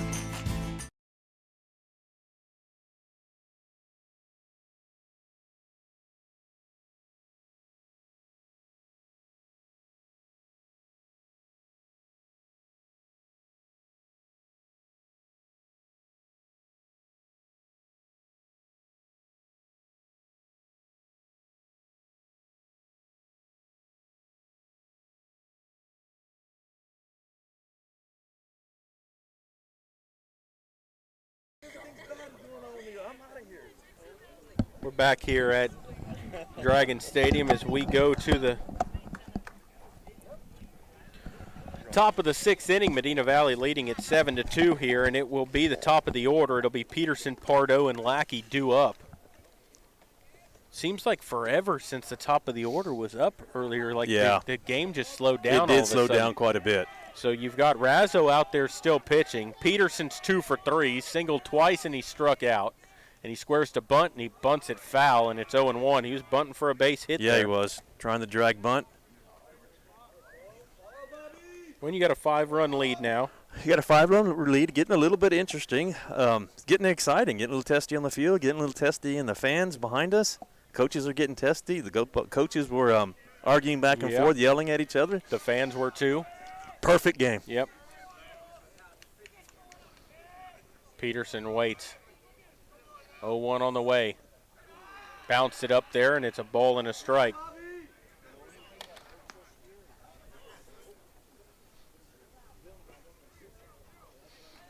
You know, it's a fun game to watch, but these kids got to keep their composure. They got a ball game to play, and they got Panthers is an important game for them. Not to mention Southwest is to try to stay in the playoff hunt. Ready for the 1-1. Here it comes from Razzo. That's in there for a strike on the inside corner, and it's 1-2.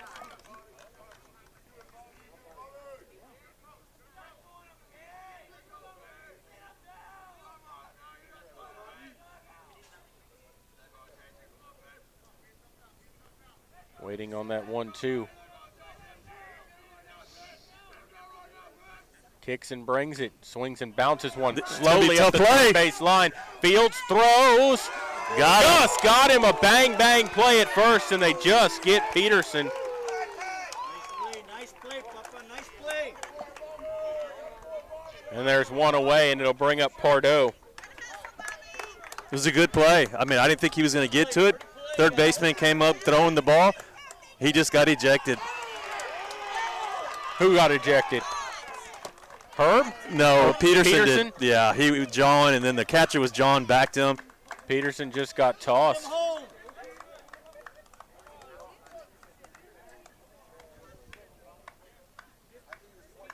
Getting an explanation to Coach Herb of what happened. I don't know if Peterson was John over at first base or what. The third baseman did make a hell of a play. He looked out from our angle. Yeah, it was bang down there at first base, but, you know, tempers are flaring from both sides here, and you got to keep your composure, and I don't know what was said, you know, if the wrong thing was said or what happened here, but they just threw Peterson out of the ball game.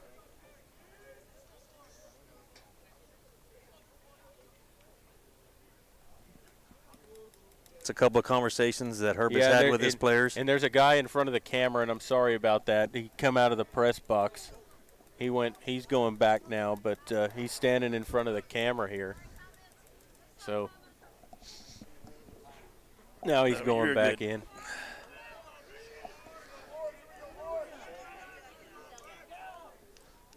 We'll get things started up again. Hopefully the Panthers can keep their composure and finish this game out. It'll bring up Pardo, who's 1 for 3. He's popped out, doubled, and reached on an error, and he takes a strike over the inside corner. It's up left side. Waiting on the 0-1. Pitch on the way, and that's down low. A ball and a strike. Thomas needs to get a hold of them like he did previous at bat off the wall. That'll quiet things down. There's a little pop up into center. Center fielder moving to his right, reaches up to make the catch, and there's 2 away.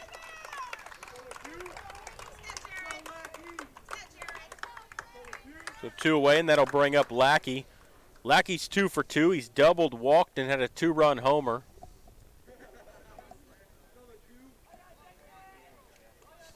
And he'll bat here with nobody on and 2 away.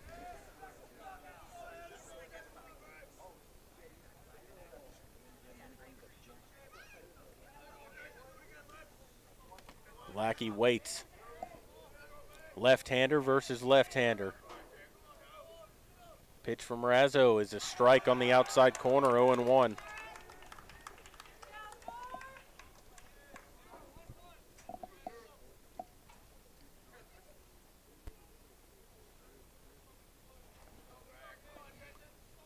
Razzo set. There's a curveball in there, and it's 0-2 to Lackey. Good breaking pitch, caught Lackey off guard there. Ball started out at his shoulder and broke across the plate.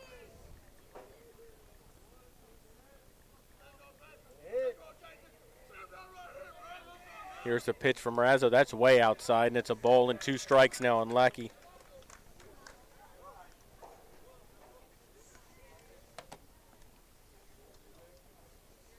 Waiting on that 1-2. As Jared will dig back up in there. Razzo, the left-hander, is set. Stares in for his sign. He's ready. 1-2 to Lackey. Swings and fouls it back to the screen to stay alive, and we'll do it again at a ball and 2 strikes. Yeah, just got a piece of it, fouled it off. Live to see another pitch.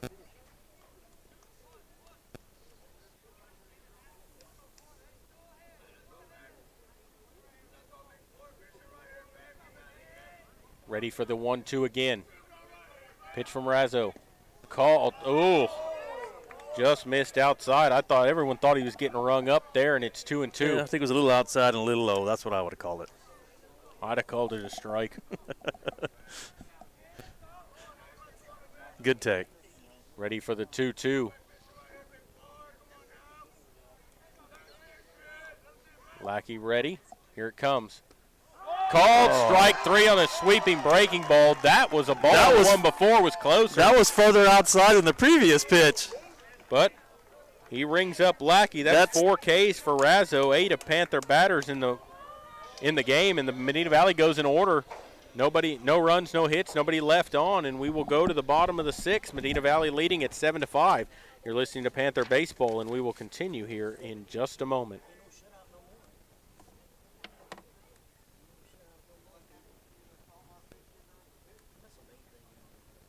Why buy a used car when you can buy a new car for less at North Park Chevrolet, San Antonio's highest-rated Chevrolet dealer? Get low posted pricing on the 2021 Equinox, posted at $19,999. The 2021 Traverse, posted at $28,999. The 2021 Silverado, posted at $30,999. Or get $17,000 off the all-electric Bolt. Experience Chevrolet, the North Parkway, 10 minutes outside Loop 410 in Castroville, or at npchevy.com. Medina Electric Cooperative was built by this community more than 80 years ago to deliver safe, reliable, and affordable energy. We are proud to serve this community beyond the power lines.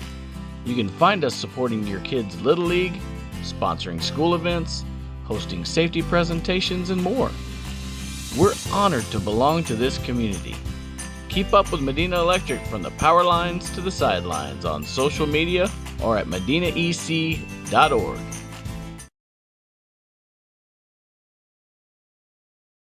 Peerless Equipment, your South Texas irrigation experts. Peerless Equipment specializes in sales and service of irrigation equipment to the agricultural and wildlife industries. This includes hose reels, big guns, pivot systems, underground pipelines, turbine well pumps, booster pumps, motors, valves, and an inventory of much more. Stop by one of their locations in Hondo and Pearsall, or give them a call at 210-434-7867. Peerless Equipment, bringing water to you. Are you ready for a vacation? Tanya with Travel by Design can help you with all your vacation destination needs. At no cost to you, she can plan all of the details tailored to your unique wants and needs. So all you have to do is enjoy your vacation. Tanya is a certified expert with Disney, Universal Orlando, and California, Sandals, and all cruise lines. Give Tanya a call at 830-931-4834 or visit her Facebook page, Tanya with Travel by Design, for all the latest specials and must-do vacations. As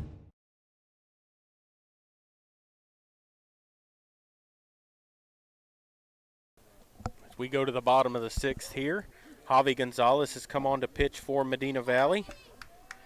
He'll be facing the bottom of the order via Estrada and Valles. And Villa will stand in 0 for 1. He takes a curveball for a strike, 0-1. Nice hook by Gonzalez. I think it was a smart move with the 7-2 lead to go ahead and take Marty out and pitch a couple innings and ease his way back into the game. Villa struck out and walked, and he fouls that one back to the screen. And coming off the bench is Aaron Tondrew, going to go to second base, and Joaquin Argoyes, who will look like will take over the duties in center field for Peterson, who has to stay on the bench this inning for the rest of the game, I'd imagine. Ready for the 0-2. Here it comes. Oh, up near the coconut, and it's 1-2.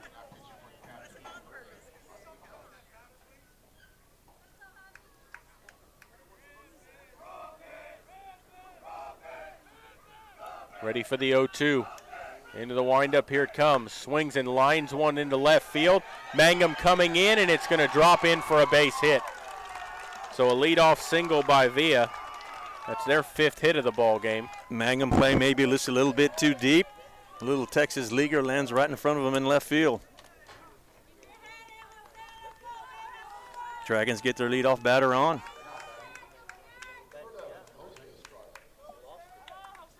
Uh-oh.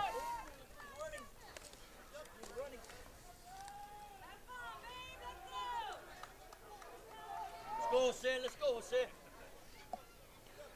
That'll bring up Jose Estrada. First time I've seen the Dragons coach giving out signals. So it looks like they may try to do a little bit of running. That's down low a ball, 1-0. So there's a runner at first with nobody out here. You have a 7-2 lead. But Medina Valley's been notorious for trying to give games back late in innings. Pitch on the way, and there's a swing and a miss. Pulled the string, got him out in front, and it's 1-1. Yeah, Gonzalez doing a good job. Always has been with this curveball. He's got a nice curveball that breaks across the plate and goes into the ground. Estrada's 0 for 2. He's flown out to center and popped out to second.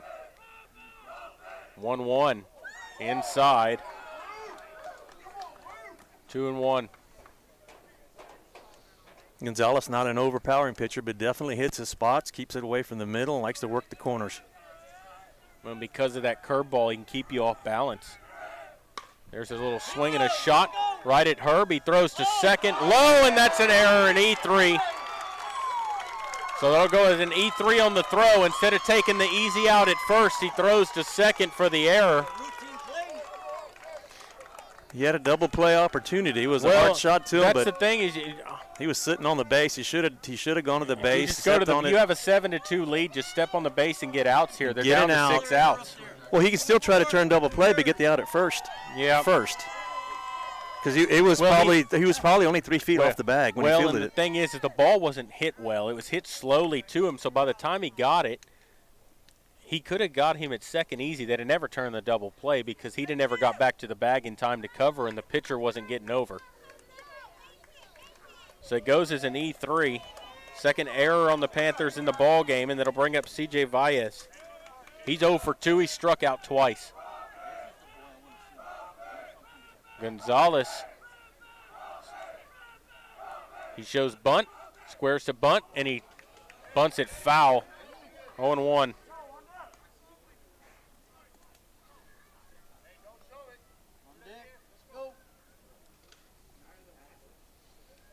So 5 runs down, and you're bunting the ball. Well, they're trying to chip away here, not leave it all for the last inning. But he's your 9-hitter. He has struck out twice. I'm trying to turn the lineup over. Where's the bunt? He bunts it in the air, and Gonzalez makes the catch. He's going to go to first for the out. They can get a triple play here as they throw to second, and they're going to get him. Wow! Play goes 1-3-6 for the triple play. What and a play. Medina Valley gets out of this. What a play. Good athletic effort by Javi Gonzalez to come off the mound and dove for the little line pop-up from the bunt. Has the smarts to get up, finds the runners off for first base, makes the out at first, throw down the second, tags the runner at second, and they get the triple play to get out of the inning. What a triple play that was, and the inning is over, and we will go to the seventh. Medina Valley leading at 7-2. You're listening to Panther Baseball, brought to you by North Park Chevrolet, and we will continue in just a moment. Are you ready for a vacation? Tanya with Travel by Design can help you with all your vacation destination needs. At no cost to you, she can plan all of the details tailored to your unique wants and needs. So all you have to do is enjoy your vacation. Tanya is a certified expert with Disney, Universal Orlando, and California, Sandals, and all cruise lines. Give Tanya a call at 830-931-4834 or visit her Facebook page, Tanya with Travel by Design, for all the latest specials and must-do vacations. Peerless Equipment, your South Texas irrigation experts. Peerless Equipment specializes in sales and service of irrigation equipment to the agricultural and wildlife industries. This includes hose reels, big guns, pivot systems, underground pipelines, turbine well pumps, booster pumps, motors, valves, and an inventory of much more. Stop by one of their locations in Hondo and Pearsall or give them a call at 210-434-7867. Peerless Equipment, bringing water to you.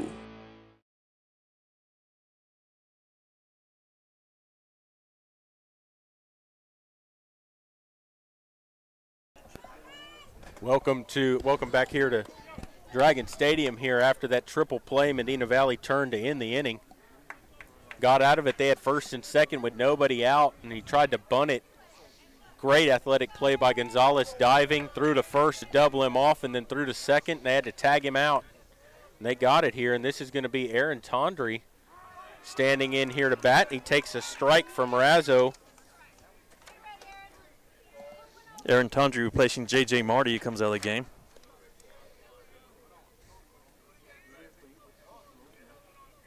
Tondry waits on the 0-1.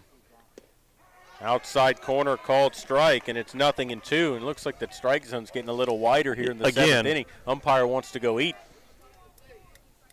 He's hungry. Me too. He's had enough from the fans, I think. Yeah. Waiting on that 0-2. Here it comes. Breaking ball in the dirt. 1-2. That's 40 pitches for Razzo now in the ball game.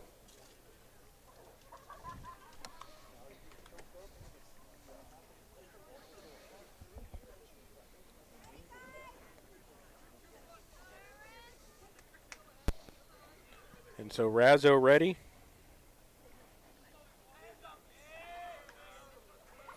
Pitch on the way, and there's a swing and a shot into left field for a base hit. So Aaron Tondry with a single. He's aboard with nobody out. That might be his first hit of his varsity career. It is.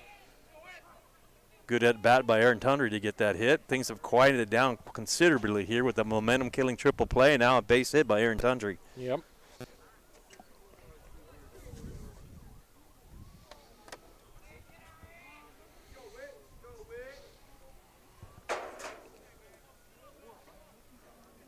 Ready for Whit Joyce to stand in here. He's 2 for 3. He's singled twice and grounded out. He's driven in a pair. And he swings and golfs one to left, and that is a foul ball.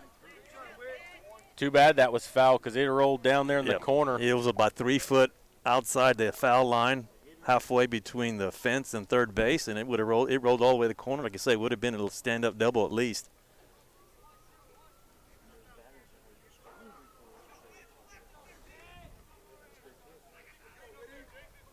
As Razzo ready. Pitch on the way, and he throws it behind him, and that's going to let Tondry go up to second base. Threw it behind Whit Joyce. At least a foot behind him. Yep. Pitcher's been trying to overthrow the ball quite a bit here, trying to throw the ball hard, and he's losing control of it. Ready for that 1-1. As Razzo comes set. 1-1 to Joyce on the way. Swing and a miss at a fastball on the outside edge, and it's 1-2. Big swing by Joyce. Took a rip at that one. No issues with swinging hard here. Mangum waiting on deck.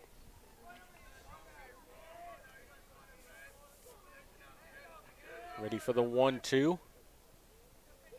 Here it comes. Swings and lines one foul down the third base line again, and we'll do it at 1-2. Took a rip at that curveball. Really turned on it, put it back down in the corner again.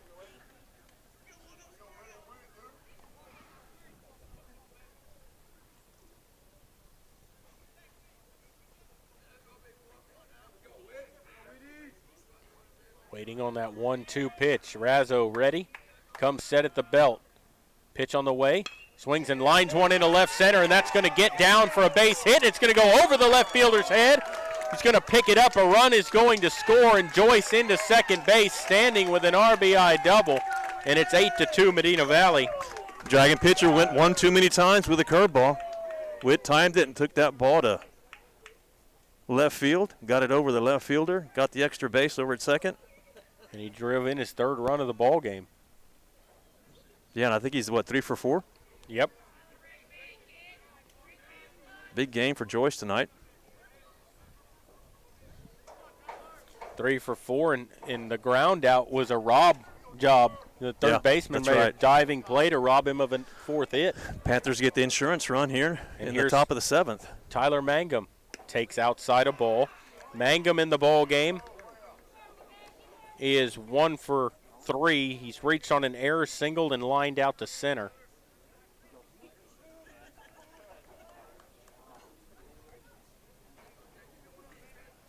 Eight to 2 Panther lead here. Runner at second, nobody out. There's a swing and a little flare out into right center. Second baseman going out, and he's not going to get there. That drops, and runner has to stay put at second base because of the fly ball, but it's going to go as a single. That'll go as a base hit. Smart play by Joyce. If you're not sure if it's going to fall, you got to hang by that second base. Looked like it was catchable, but just outside the reach of the second baseman, couldn't catch it. The Panthers have runners at first and second.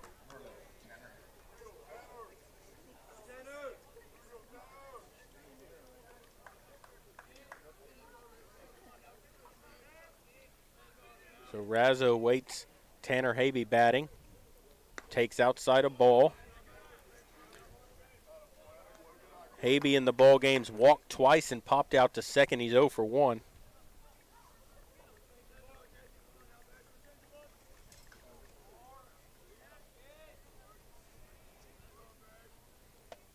That comes inside and it hit him. So he walks and the runner's going to come home. He could have come home to score. It's a dead ball if it hits him. Yeah, that's right. It hit him. Yeah. I was thinking he walked him. I think it got him in the foot. Yeah, hit by pitch.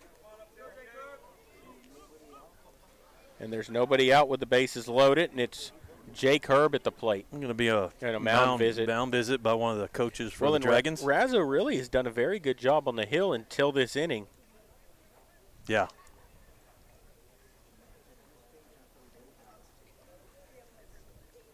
Razzo's definitely laboring on the mound. He's trying to overthrow the ball. He tries to throw it hard, I guess because he has to, but it's catching up to him. Yep. We'll see here what they want to do. The infield's going to come in. You got to force out at the plate, so they're going to bring the infield in, try to cut that run down, and keep this a 6-run ball game.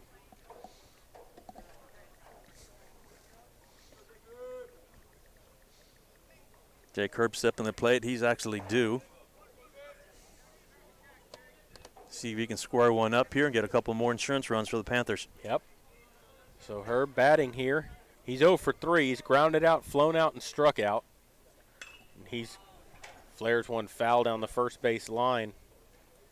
0-1.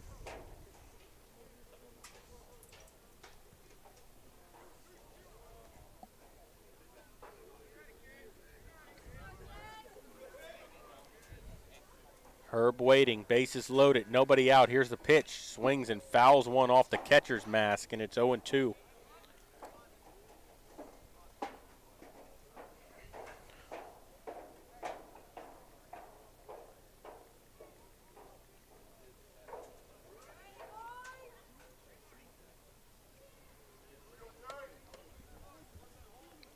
Jake should be expecting a curveball here with a 0-2 count. He needs to sit back and wait for a pitch right down the middle. Waiting on the 0-2. Outside, 1-2. Infield up here, trying to keep this game where it's at. Yeah, the whole infield is playing up. Not even trying for the double play ball in the middle.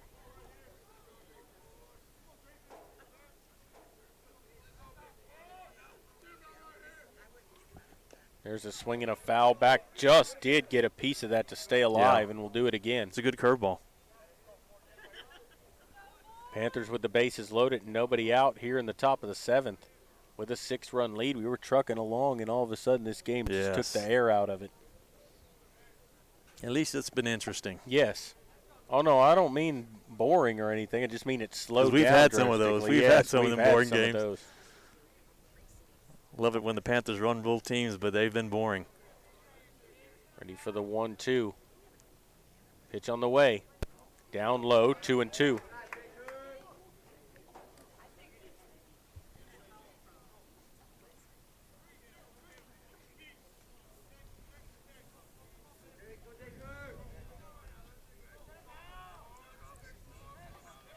Waiting on that 2-2. It's on the way. That's low in the dirt, and the count's gone full, 3-2. I have a feeling here this might be Razzo's last batter. Probably so. And that ball got away from the catcher, but nothing going.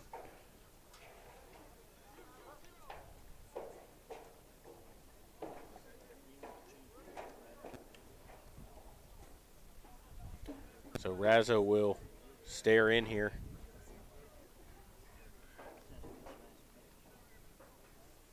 Razzo steps off.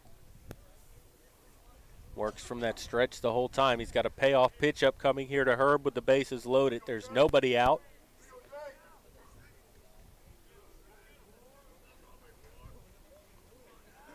Panthers have out-hit him 10-5, lead 8-2, and that's in the dirt, and he walked him and a run's home.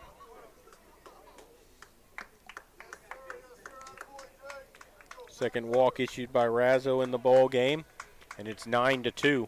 Good at bat by Jake Herb with an 0-2 count. Come back and getting the walk and getting the run across the plate. Javi's definitely due here. He's due. He's wore the hat trick tonight. He's 0 for 3 and struck out all 3 times. There's a strike called over the outside corner, 0-1.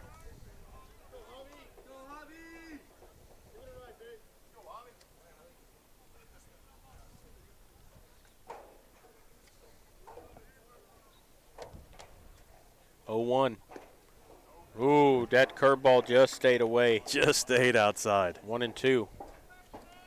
Javi's had a hard time with the curveball tonight.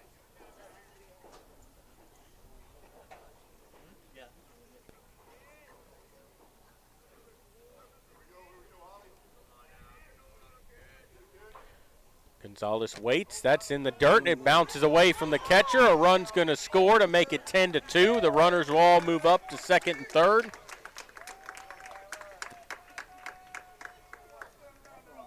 That should get this game out of hand here. Yep. Be tough to come back, 8-run deficit with a half an inning under your belt left.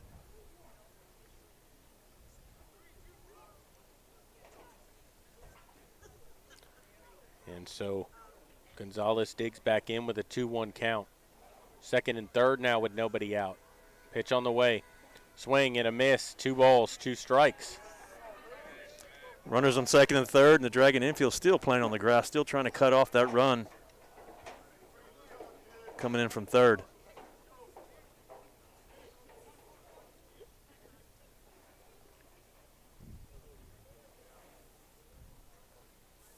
Razzo stares in, he's ready. Pitch swung on and bounced to short. Shortstop up with it, looks the runner back to third, throws to first for the out, and there's one away. Good job by the shortstop. Takes the ground ball, checks the runner to third, holds him on third, throws over to first to get the out. That'll bring to the plate Joaquin Arguelles, who entered the game last inning at center field. Arguelles will step in for the first time this evening. He's got runners at second and third here, a chance to get some RBIs and up this lead from 10-2. He takes inside a ball, 1-2, or 1-0. Joaquin batting in place of Peterson.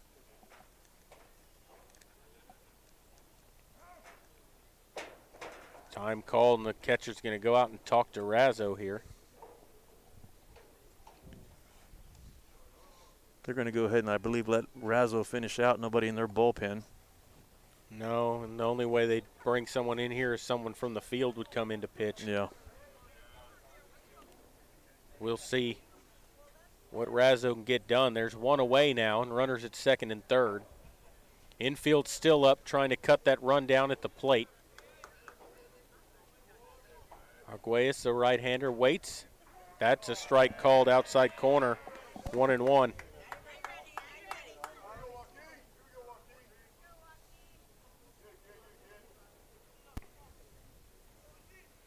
Waiting on the 1-1. Razzo set, left-hand pitcher ready. It's on the way. That's outside. 2 balls and a strike.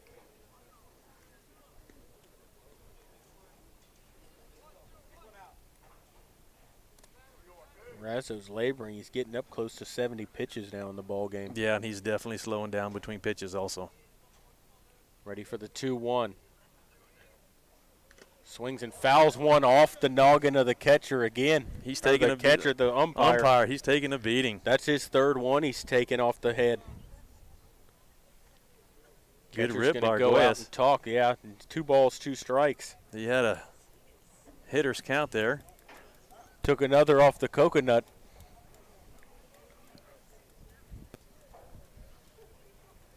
Those birds are still spinning around his head.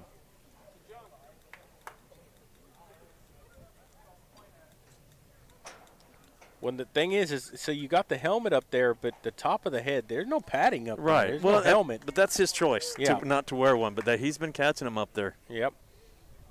Even the ones that square you up in that mask. Oh, yeah, they don't feel good. It jars you. So it's 2 balls and 2 strikes here on Joaquin Arguelles. Right-handed batter waits. Runners at second and third, 1 out. Razzo ready. Pitch on the way.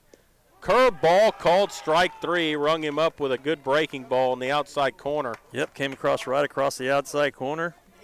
It's 5 strikeouts for Razzo now in the ball game. And there's 2 down. And this is Thomas Pardo will come to the plate. Pardo is 1 for 3. His one was a double to left field back in the 3rd inning. Hit one off that Southwest logo on the left field fence. Yep. There's a strike on the outside corner, another backdoor breaking ball, and it's 0-1. There's nothing you can do with that pitch, Jared. It's outside, and it's a curve ball that it's not even a strike. Waiting on the 0-1. Infield backed off with 2 outs.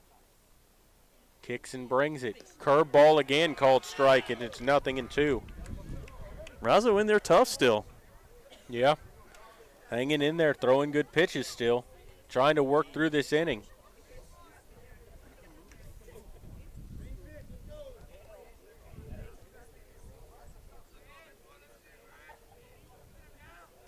And there's a foul back to the screen to stay alive, and it's still 0-2.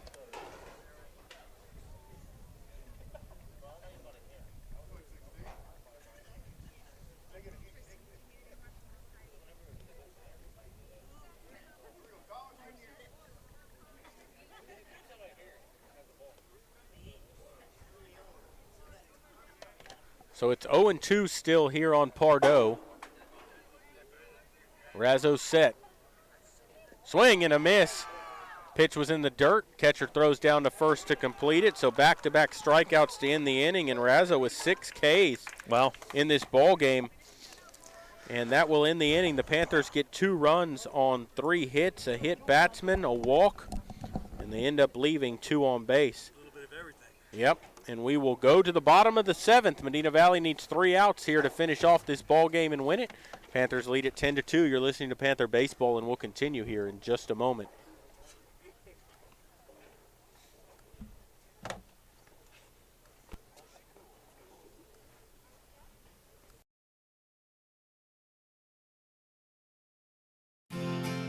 Medina Electric Cooperative was built by this community more than 80 years ago to deliver safe, reliable, and affordable energy.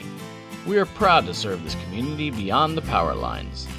You can find us supporting your kids' Little League, sponsoring school events, hosting safety presentations, and more. We're honored to belong to this community. Keep up with Medina Electric from the power lines to the sidelines on social media or at medinaec.org.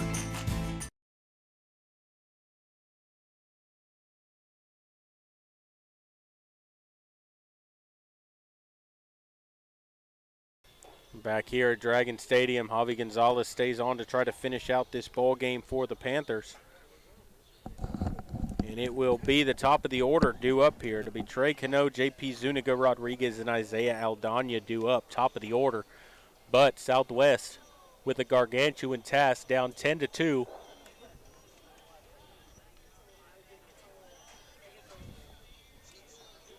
Yeah, they got a lot of work to do. They want to get back in this ball game with being the bottom of the 7th. Panthers have out-hit them 10-5, outscored them 10-2. As Gonzalez ready to work here. Cano will stand in 0 for 3. He's grounded out, popped out, and struck out.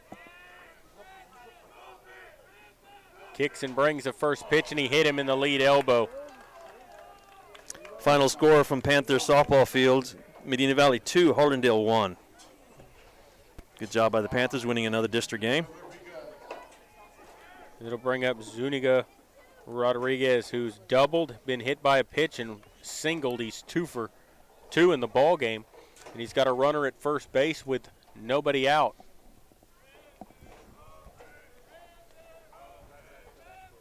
Gonzalez set, pitch on the way. Curveball in there for a strike, 0-1. Good curveball to lead off the batter.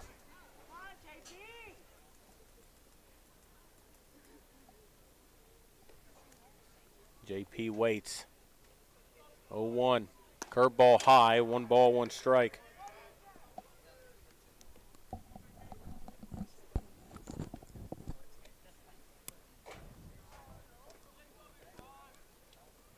Gonzalez checks that runner and comes set. 1-1 in the dirt. Good stop by Joyce. Yeah. It's 2-1. Continue to have a good night. Joyce behind the plate there.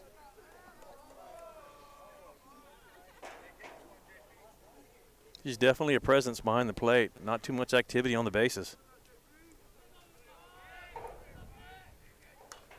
There's a swing and a pop-up. Foul back out of play, and it's 2-2.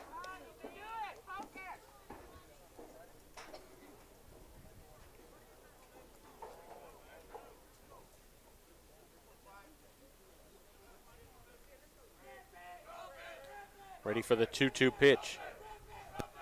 There's a swing and a shot on the ground. Through the left side of the infield for a base hit past a diving Pardo.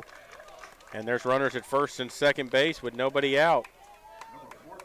Yeah, Pardo unable to get that, moving hard to his right, but unable to field that ball, made a diving stab at it. Rolls out to left field. They got runners on first and second. Nobody out.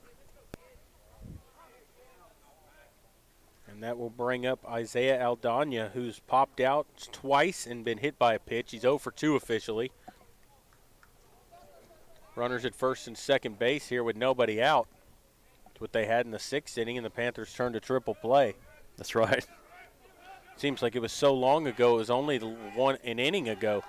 Good stop that time by Joyce as he knocks that pitch down in the dirt. It's 1-0. That pitch was about 2 feet in front of the plate. Joyce moved hard over to his right, smothered that ball, kept it out in front of him, didn't allow the runner to advance.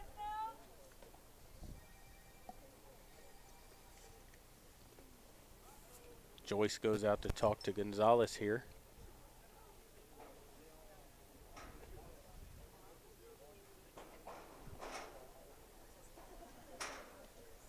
Gonzalez is going to have to work hard here because the Dragons are not going to go down easily. Nope. Run number 5 standing in the batter's box here for Southwest. Pitch on the way.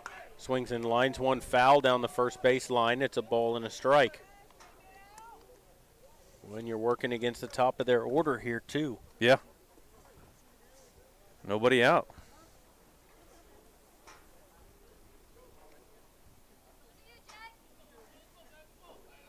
Waiting on the 1-1 now. Gonzalez stares in. He's ready. Kicks and delivers, and there's a breaking ball. Hit back, Pardo. He feel it. Gonzalez fields it, and he finally goes to first for the out. 1-3 for the put out. There's one away. The runners moved to second and third, but you got that first out of the inning.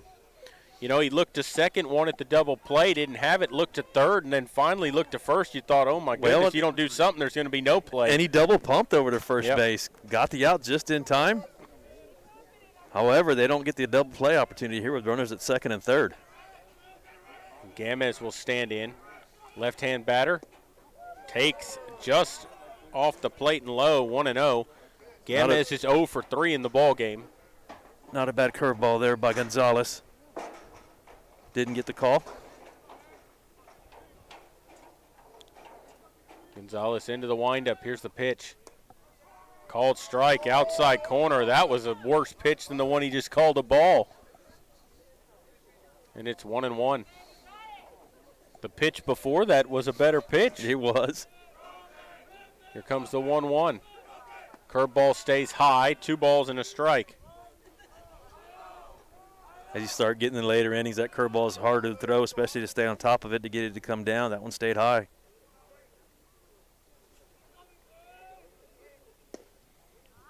That just missed. 3-1. This umpire's getting sporadic here at the end. You don't know what he's going to call and not. Ready for the 3-1. Swings and pops it up in foul territory. Third baseman giving chase, but it's going to go foul out of play, and it'll be 3 balls and 2 strikes now on Gamez, their cleanup hitter.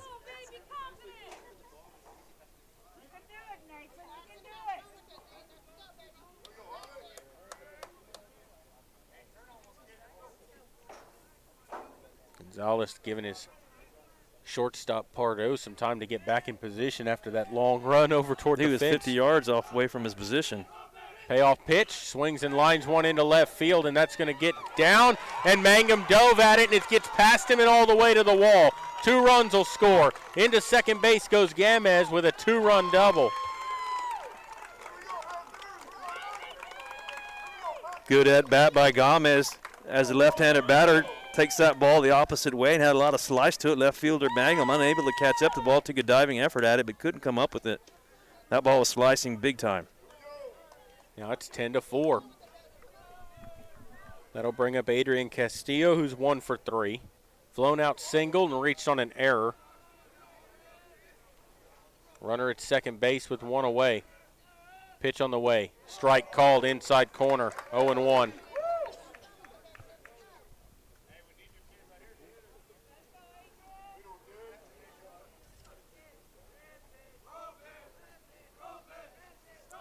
Ready for the 0-1. Swings and lines one into center. Arguelles coming in. He makes the catch for the out. Throws to second. Not going to get the out there. That ball gets away, but there's 2 away. That was a big out. They need that out. 2 down. Now we can close this game out. And Southwest down to their final out. They'll bring up Troy Bowers, who's 1 for 2. He singled, walked, and flown out. He's got a runner at second base with 2 away.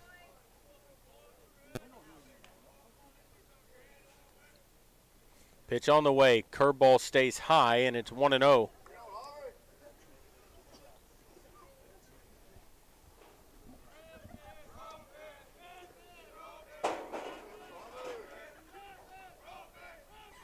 Pitch on the way. Swings and bounces one up the first base line and foul. And it's a ball and a strike on Bowers.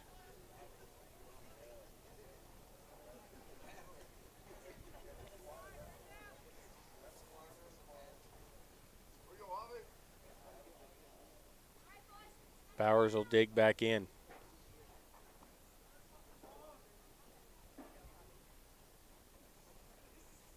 Runner at second base gets his lead. Gonzalez set. 0-1 on the way. Curveball hit on the ground to short. Pardo up with it. Throws across to first for the out, and that's the ball game. Medina Valley wins it 10-4. They stay undefeated in district with an 8-0 record. A 10-4 lead here. Medina Valley had some chances there to give this one back to them, but comes out on top with a 10-4 victory. We'll take a break and come back. You're listening to Panther Baseball, and we will continue in just a moment.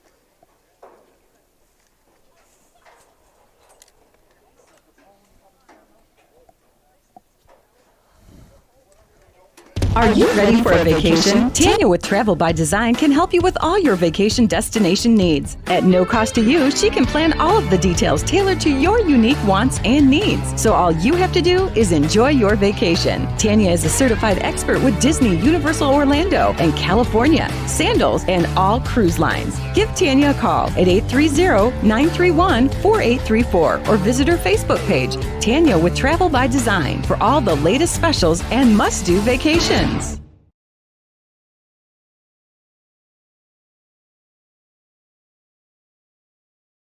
Back here at Dragon Stadium, Medina Valley with a 10-4 victory. They're 14-4 now on the regular season and 8-0 in district play.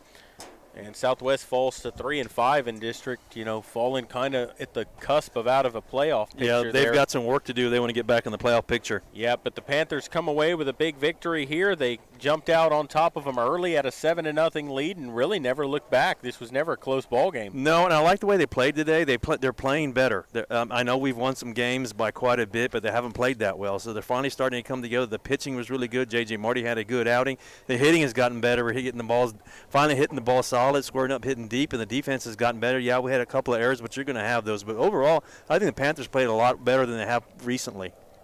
Yeah, they did. Final totals for you look like this. Medina Valley, 10 runs on 10 hits, 2 errors. They leave 7 on base. The win goes to Tanner Havey. For Southwest, 4 runs on 7 hits, 2 errors. They leave 7 on base. The loss goes to Jose Estrada. Next game will be next Tuesday. I think that's a home game next week. We've had 2 road games in a row. I don't have that schedule in front of me. Yeah, I've got it. Dwayne's got it.